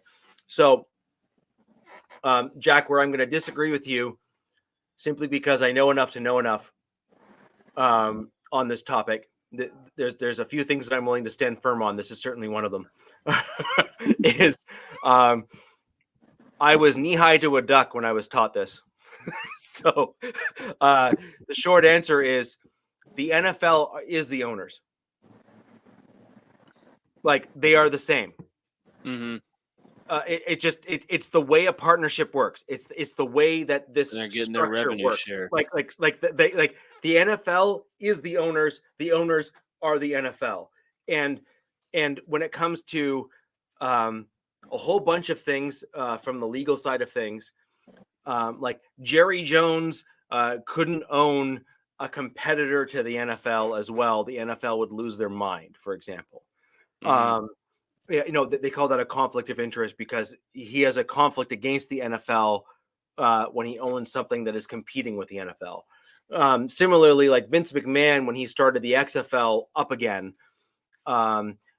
could never own a part of an NFL team because, again, he had a conflict of interest between wanting to see the XFL succeed and perhaps the NFL not do as well. You understand what I mean? Like it all comes down into legal terms as a conflict of interest. And when it comes down to partnerships or co-ownerships or whatever you want to call them, the legal term is typically a partnership. Although the NFL is a corporation and you can have all sorts of corporate structures, but effectively the owners are partners in the NFL. They are all own a sliver of that pie, if you will. Yeah. There is a whole host of legal verticals that regulate what they can and cannot do and what they represent. What it ultimately comes down to is, in simple terms, an NFL owner is the NFL. Period.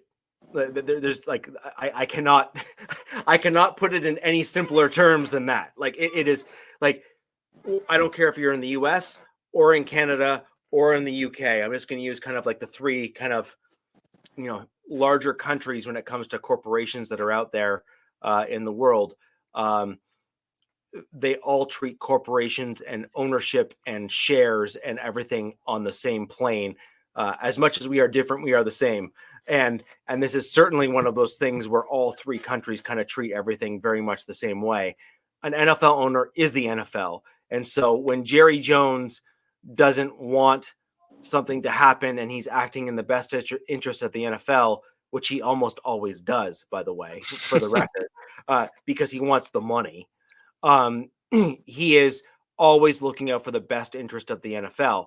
And so then the question then becomes, as an NFL owner, or in that case, the NFL, is it in the NFL's best interest to allow Tom Brady to play and co-own a portion of the Raiders? Will that make the NFL more money or less as a collective group? And that's kind of A. And then the NFL owners also have to weigh against B, which is, what precedent does that set going forward? And is that one that we want to honor going forward, depending on who it is? And what justification will we potentially use to prevent somebody else not named Tom Brady from doing the same thing? Caleb Williams. That's what he wanted. He didn't get it, but that's what he wanted. Yeah, and there's no way that he's ever going to get an ownership stake in a team. Like, they're going to tell him to kick rocks. Yeah. Yep. So anyway, I'm with DZ. Just any more Brady news is outside of the roast is just like, come on, dude.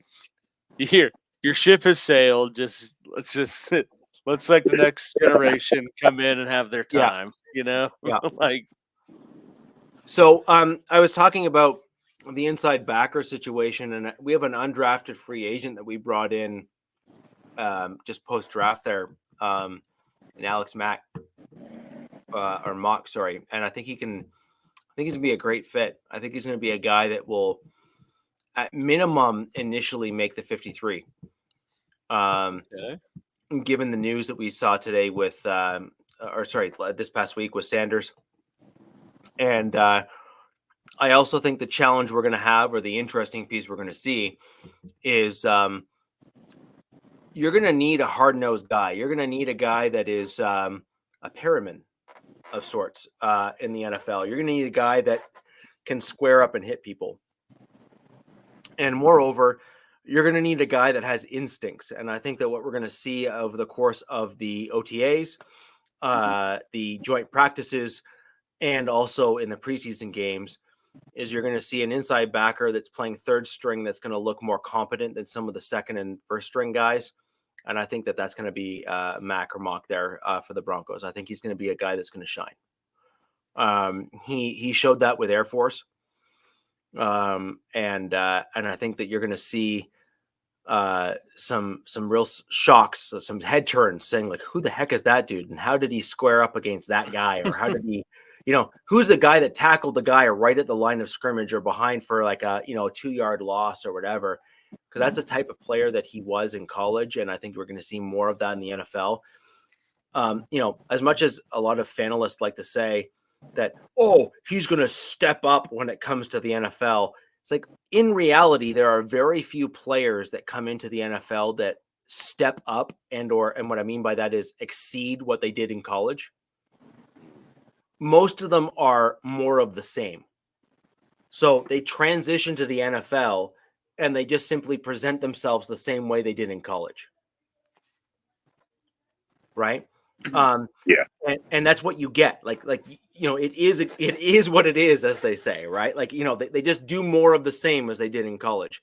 Mm-hmm. And I like his style of play in college. So if I see that transition to the NFL, I think that's a good thing. You want an inside backer to square up against the run. You want an inside backer that shows instincts when it comes to filling holes and filling gaps and gap assignments and things of that nature. You want guys like that on your team. And I don't care if you're a Raider, a Chief, or a Charger, or a Bronco, for that matter, as a fan or fanalist, you want guys at the inside backer spot to play that type of role. You want guys to do those sorts of things, because those are the guys that make the differences between a 5-yard run or a stop at the line of scrimmage.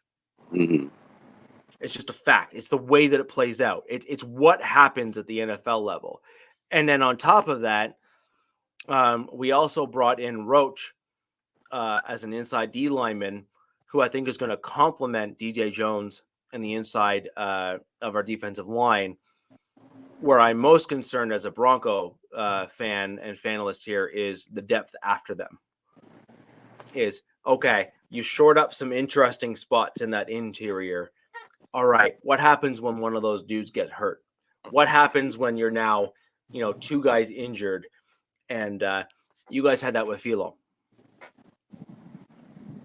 Jack, I'm pointing to the Raiders when you had Philo on your team, or Philon. Sorry, that was a few years ago. Yeah, but he's a great example of a guy that chewed up multiple blocks and got into the backfield. And when he went down, there was a line that occurred within your defensive line play. Like it was an A versus B moment. It was like he was there and then he was not, and it was noticeable between A and B. Well, that kind of makes me think this year, it's so much has improved with the Raiders D line, especially with Christian Wilkinson, and how well everyone stepped up last year with our head coach. So right now, though, the guy I'm kind of concerned with is John Jenkins, because he's really the only true nose tackle on his team, and he's 35 years old. So he's definitely a first down, second down guy, gone on third, but he's 35 years old, and there's not a guy behind him right now. So, I mean, like Butler had 5 sacks as a DT, but then you're going to have to start putting guys in there that aren't going to fill that role. So I'm really kind of curious to see what happens after June 1st if they actually decide to bring another nose tackle in, because I think either way, I think this is probably going to be his last year. They only signed him to a 1-year deal. And when they drafted Glaze in the 3rd round, and that guy was kind of a reach, at the tackle spot, and Sweat was out there. That was my, Tom Telesco moment where I'm like, okay, well, I don't know why you didn't bring this guy in, but that would have been a good replacement to get a guy that's young. You got a good defensive front, and you got a guy who's 35, and if he goes, there is nobody else behind him, really. Yeah. And that would be that Philon. Philon was a big guy too. And yes, and there was a void. And that's the thing, is that's where I can kind of see the similarity where you get a nose tackle But Phylon was way better at pushing the line than Jenkins. But yeah, when he went, then there's a void, and that just made me think of Jenkins right now. There was one other thing you said earlier in your breakdown of the Raiders O-line in OTAs. Mm-hmm. I am shocked, and I mean like legitimately shocked. JPJ was hands down the number one offensive setter in this draft. Like, and I mean, yeah, it's not close. Not close. Right? Not close. Right? Like we can agree on that. Like in college, yeah, agree. He was a beast. He was elite. Like he wasn't just good; he was elite. I think he just had some injury concerns. Now, sure, he's got injury concerns or had injury concerns, but you still drafted him, and that may well be as to why he fell where he did into the second round was his injury concerns in college. But if you're, you'd be surprised or you'd be shocked, or I am, that you wouldn't leverage a guy who is number one in the draft at that spot and say, no, do you know what we're going to do? We're going to take you away from where you were, a shoo-in for the number one in that position group. And we're going to kick you into guard, not to center. Mm-hmm. And on top of that, we have AOC4 in our roster who doesn't really have a rapport because he hasn't been there long enough to build up a true rapport with any one player for any period of time. And then we're going to ship the two of you off to like a deserted island to figure this out and kind of get familiar with one another as a quarterback and center. And then you're going to come back and be able to finish each other's sentences because that's what we want. Like to me, that was the play. I mean, I could be. It's the end goal. It is going to be the end goal. So the whole thing, you want your best five out there. Yeah. And you just got done, signing Andre James to a 3-year contract extension. So the question would be yes, JPJ's again, we talked about Otto, right? Perfect replacement for him to go to center. There's no doubt. But is JPJ better playing at one of the guard positions? Again, we're moving Parham over to the right side right now, and then letting JPJ play the left side. Is it better, or you put him at center, and then what are you going to do with James? Yeah. And you just signed him to this contract, and he's got pretty much the first 2 years. Right guard. The third year, if you were to cut him, it's only going to cost you like $1.7 million. But for the first 2 years, you're not going to be doing that. So is the combination James center and JPJ on a guard side better, or JPJ going to center and then moving James out, which I don't think is going to happen because I think there's guys better. I think, a guy like Pete can come in and play a better guard position than Andre James. I think that's even though when he was at UCLA, he did play right guard and center, but James is a better center than a guard. So you're cutting it down much lower. So I think you're kind of stuck for now. I would add at some point. I would add too that, I think it makes sense in terms of development to, you have this, elite center at the college level. Let's bring him in, put him at guard, not give him the total responsibility of running the offensive line, but also learning how we run our offense. And then, when we're in a position to move on from James, he's got a year or two under his belt of making, or at least analyzing, what calls need to be made and how the schemes are set up, and can kind of hit the ground running more than, because your center is your quarterback, your offensive line. And there's a lot of responsibility that goes into identifying, where the mic is, how many backers you got, potential blitzers, potentially coverages, like so much stuff.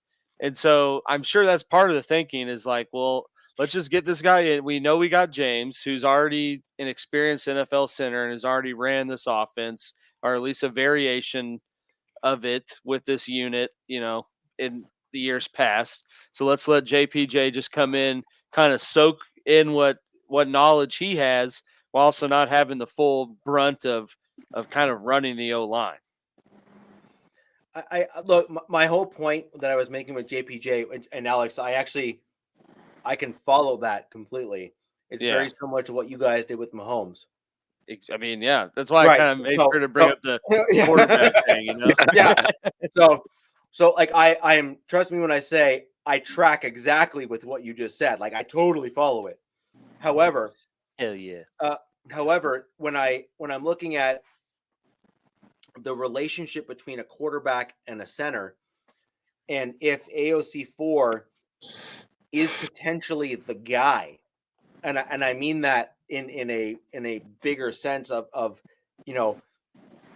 making those steps forward, you want the center and the quarterback to literally be able to finish one another's sentences when they're going through plays and things, right? Like it is. You used a word quarterback of the offensive line, but I think it's deeper than that. Is that the best quarterbacks in the NFL have almost always had the same center for most of their career where they were successful, generally speaking. Yeah. Well, and part of me thinks too, maybe that's also a sign that they're not fully committed to AOC 12, and it's like, hey, if this year sucks, one of them. If this year sucks, we'll get our new QB, we'll get our new center moved over. They can build that chemistry then, but you're right. And you want that kind of cerebral connection with your O-line, with your center. I mean, like Manning and Saturday, are, I guess, that's kind of the biggest one. But at the same time, right now, AOC 12 and James have that better rapport than JPJ. So, they've already gone to war together. So, and I can say again, you want your best five, and again, money talks, right? And right now, James is getting the money. So, in the future, I see it changing. I really do. Yeah. So, wait and see what happens there with your team. It's one of those things where I'd be remiss if I didn't bring it up, because it's like, it's like, what do you do? I'm going to do take the best center, and then I'm going to take the best. I'm going to take the best edge rusher and move him to inside linebacker. It's like, I'm sorry, what? Well, that was just kind of like, Tyree was such a high pick last year, and then he played more games on the inside than he did on the outside that we talked about earlier. So, yeah. And I think a big thing too, because it's kind of, if you go look back at some of the guys that have ended up being like good centers in the NFL, they weren't centers in college, or vice versa, good guards and they were centers in college.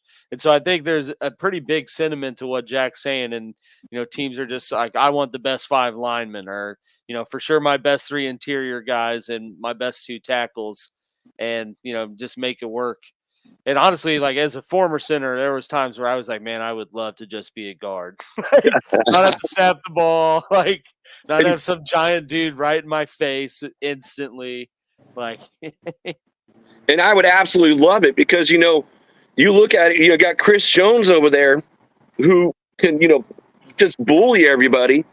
To have a center that's 6'3", 338 pounds, to get in front of him to slow him down. I mean, it makes all the sense in the world. Yeah, no, the one benefit I think JPJ is going to have, though, is his mind, like the mental component of it. Mm-hmm. So I will give your team that in terms of what they're doing, because he's used to reading things. He's used to calling things out. He's used to setting protections and doing stuff. And it's going to be very interesting to see how he adapts to both following direction, but then also whether or not he's able to pick up on nuances that perhaps your former offensive linemen were not, because he's used to using his head more than he is his strength per se. Mm-hmm. And so can he position himself in such a way because he's able to predict what's coming as opposed to using brute force to then protect what's coming? Like there's a difference between the two. And I wonder if he's going to be able to kind of adapt and move on accordingly. I think that'll be an interesting piece for him. I also look at a guy like Quinn Miners on the Denver Broncos. Quinn Miners started out in rough shape for the Broncos. I have no other way of putting it. He had flashes where he was amazing. And then he had other plays where you're just like, whoa, that's not good. and his thing was he was always plenty strong. He was just severely lacking in technique. Mm-hmm. And then he is now, by all accounts, by most folks as analyzing that the guard position, he is in the upper echelon now of guards in the NFL. He is beast mode strong. In fact, he's one of the guys that got caught on film like pancaking Chris Jones.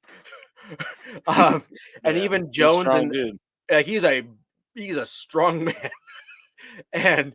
and even Max Crosby in an interview refused to say his name, but called out Quinn Miners because of the size, because he called out the game, so he kind of showed his hand a little bit. And said, I hate that guy. Yeah. I hate that guy. It's a compliment. That is. Which is a compliment from a guy like him, because he's that old school player who, like every old school player, will never give a guy credit, but will passively aggressively call out a good play when there is one, because, that's just the correct thing to do. So, you know what I mean? And that's the Max Crosby way. And that's the way the old school NFL was, right? Which is like, he was all right. Yeah. He beat me the 5 plays there, but he was all right. Yeah. And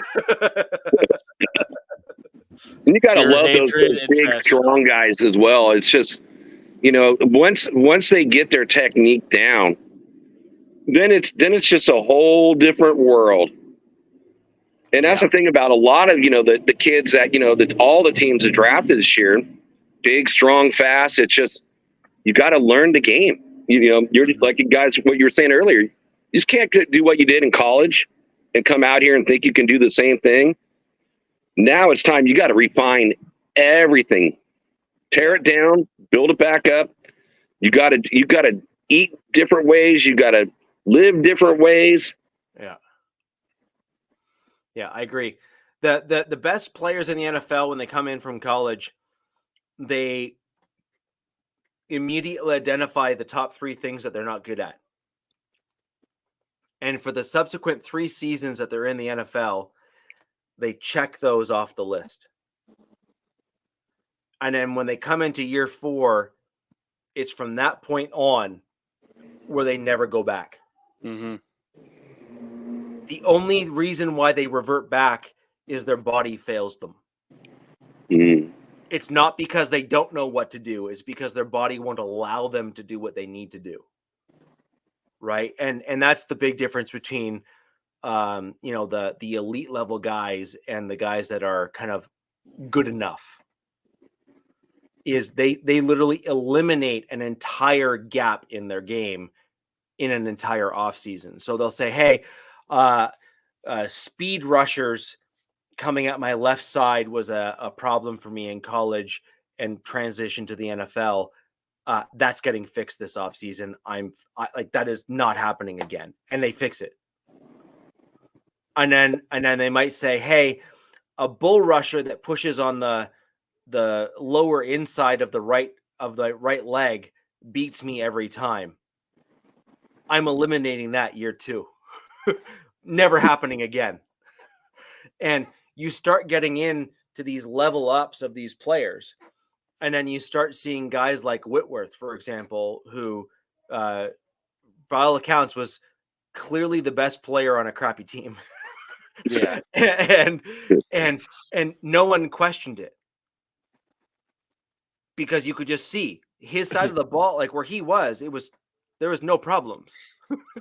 It was everywhere else. He's just on the Bengals. Yeah, it was everywhere else, right? And so I think you get stuff like that.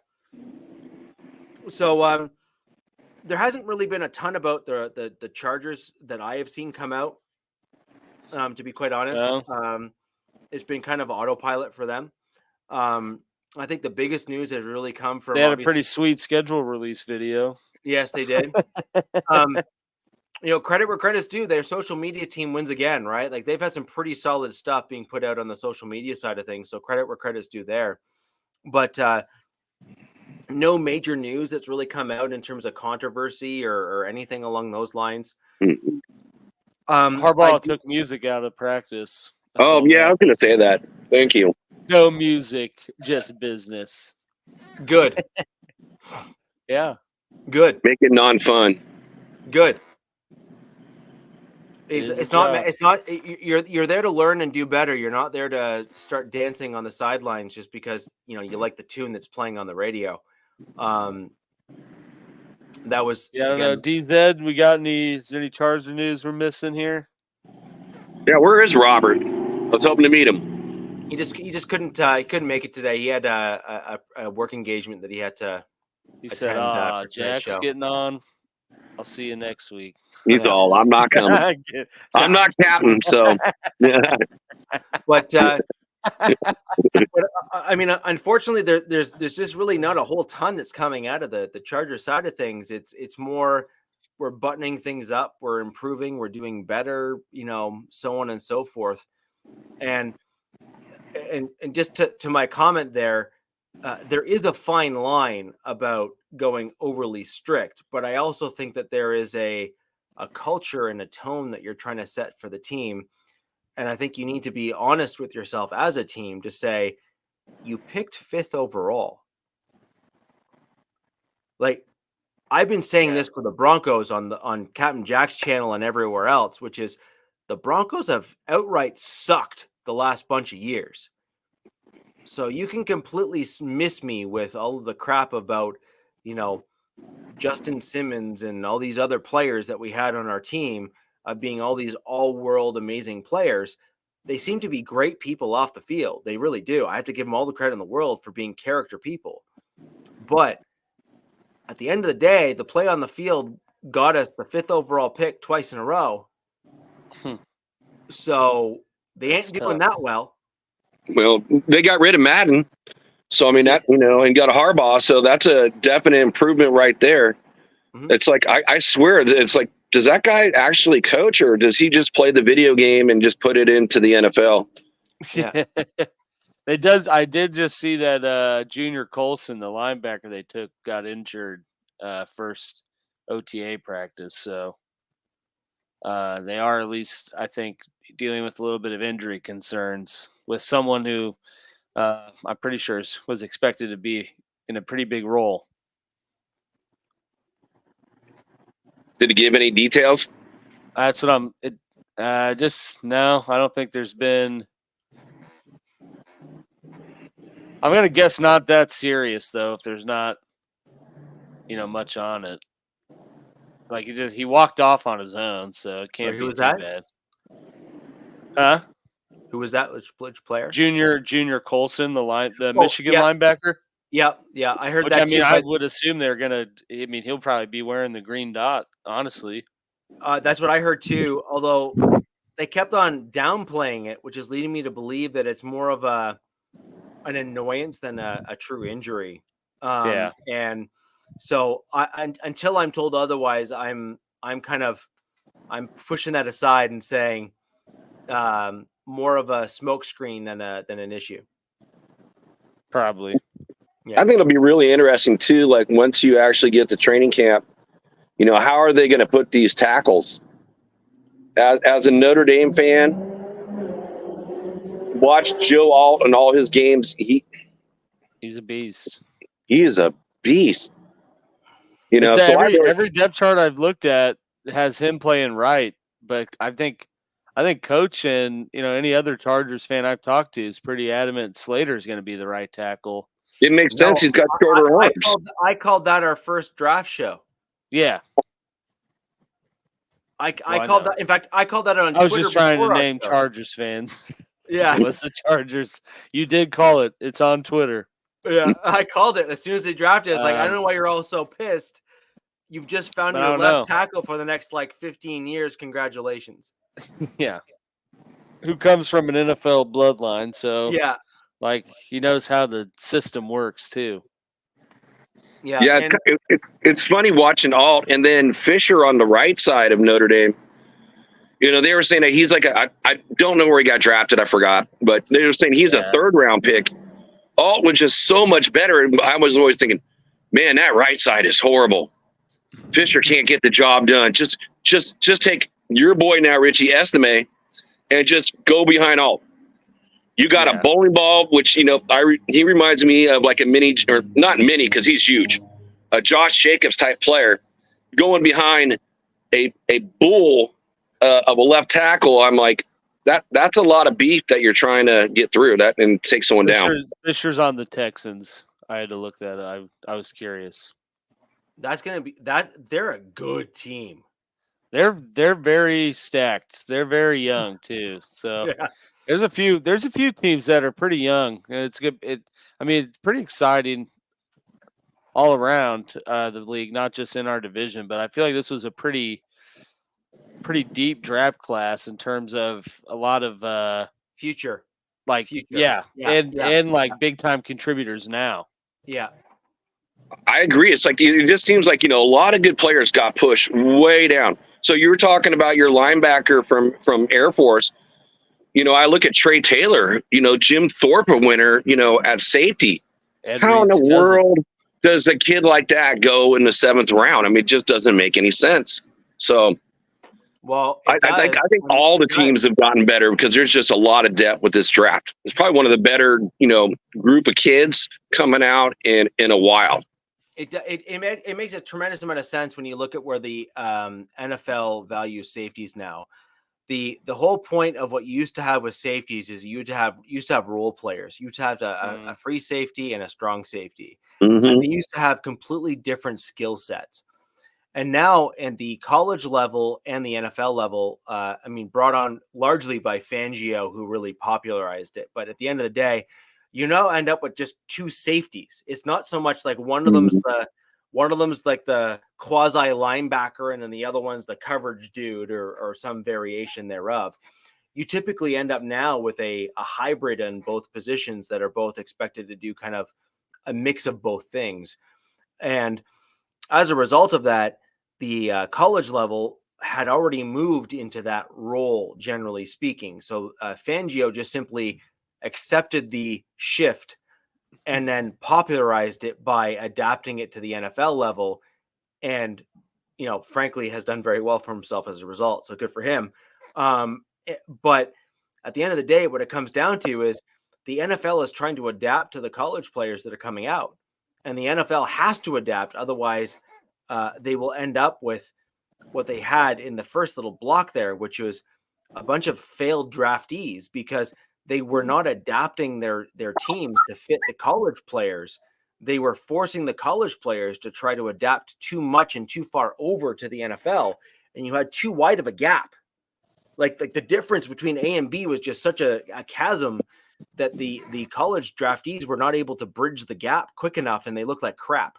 So the NFL has actually done this, allowing the gap between college and NFL to be much narrower.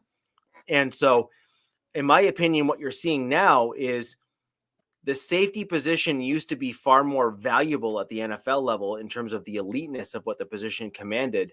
But now, because the safeties are basically insert here and go, they are almost becoming running back.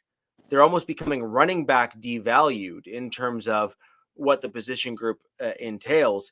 And what you're seeing now is the more valuable players are actually the D tackles and the defensive ends, because the shortest difference to the shortest distance to the quarterback is the interior of the offensive line. And that's also why you're seeing the top offensive linemen on the interior get paid a king's ransom.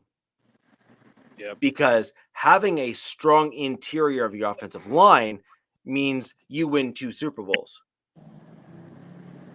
Alex's team with the Chiefs. They have one of the best interior offensive lines in the NFL.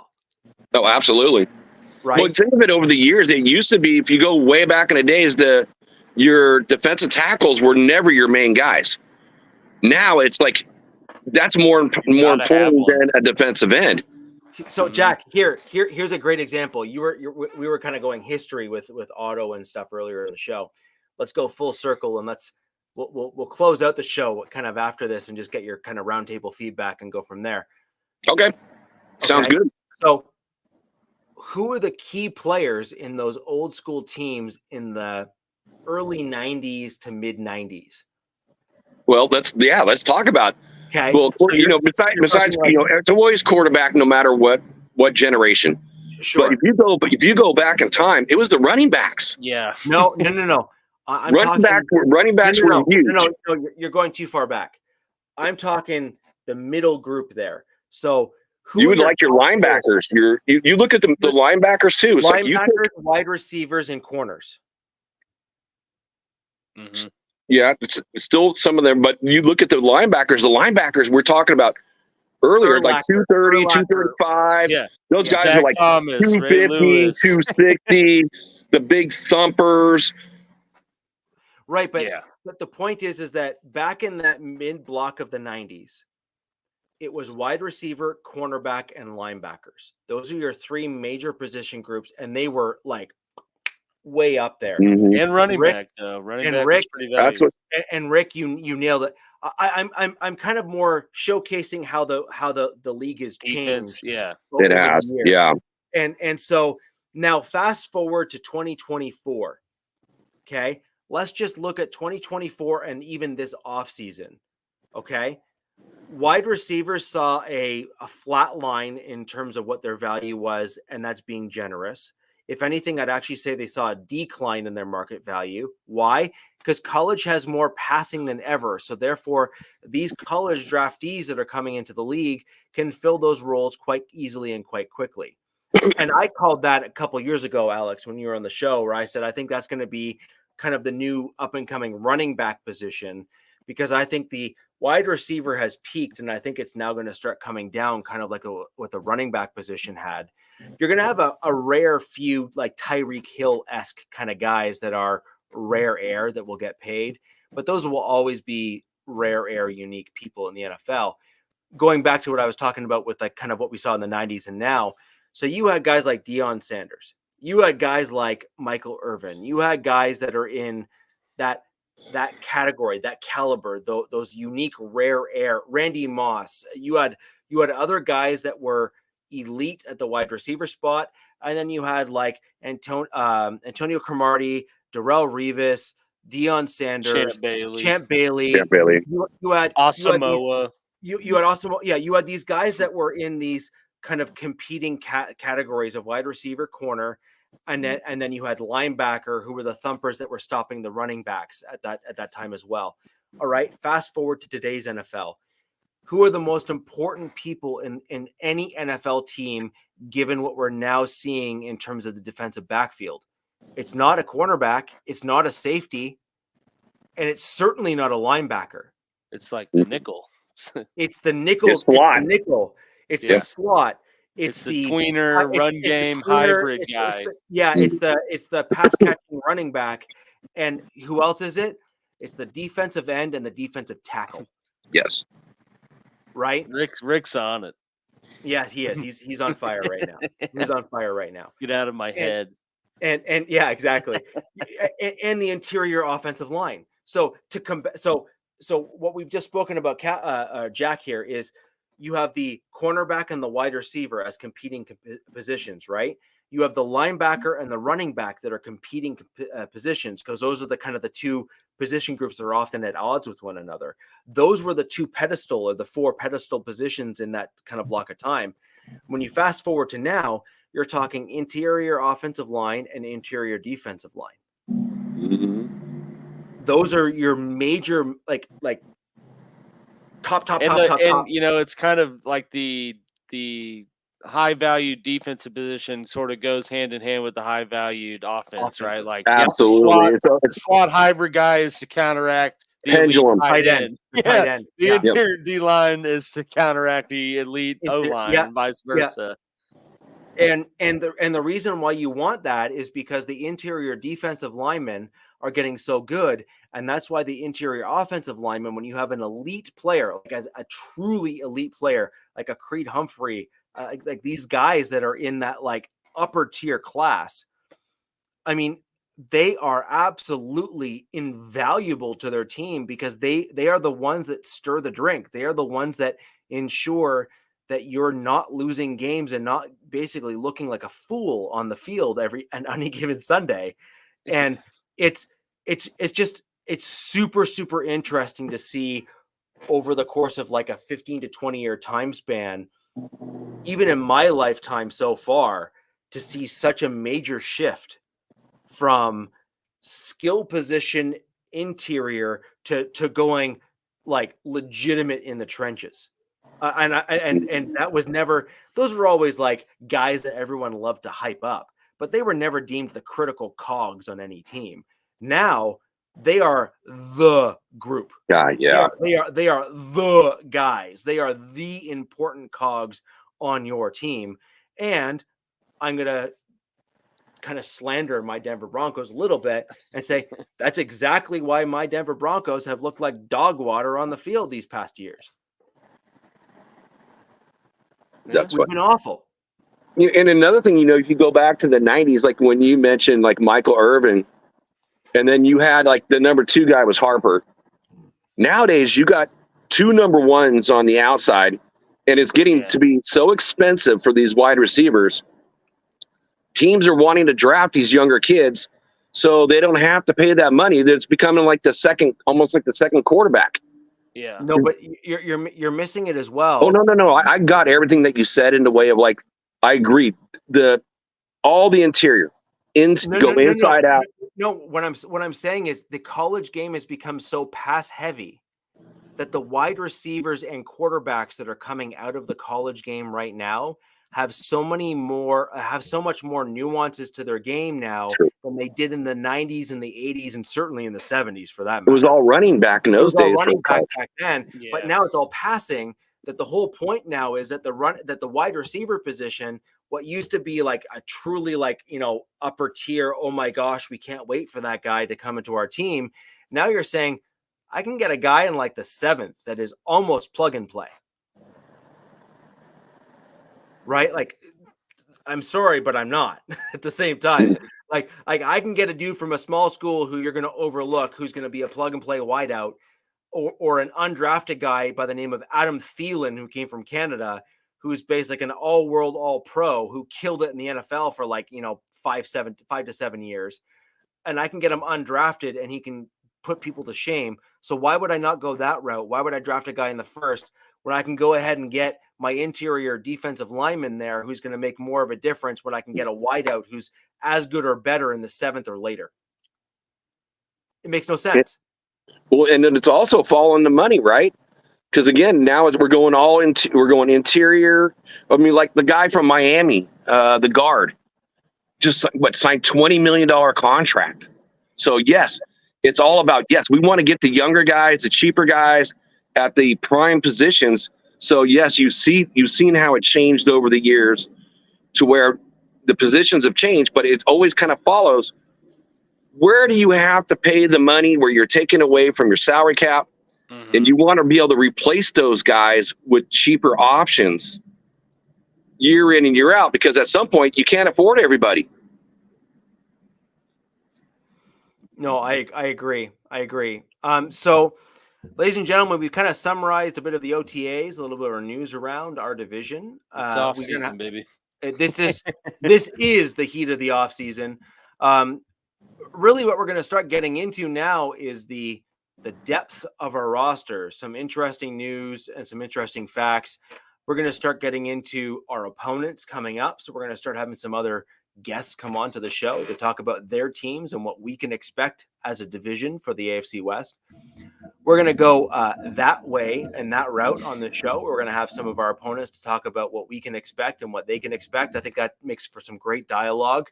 At the end of the day, if you're joining the show, you are likely a fan of football in addition to a fan of your team. And I think that's what makes the show unique and different. And we intend to cater to you as our fan base here so we can provide you the best content we possibly can. With that in mind, you can jump around to each of the different channels and hit that thumbs up. It helps us reach other fans just like you who want to learn and know more about their team and actually talk football rather than just kind of stay within your own echo chamber and your own team.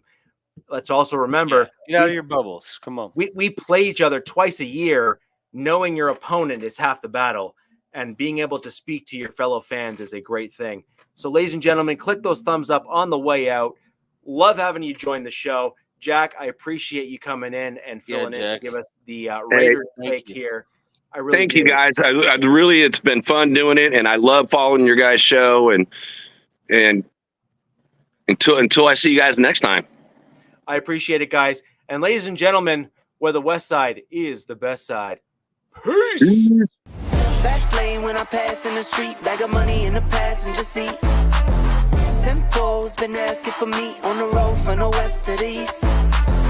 Way up, I might never come down, cause the coast racking up the flight miles. So high, I might never come down, so what, this is my lifestyle. Wait a minute.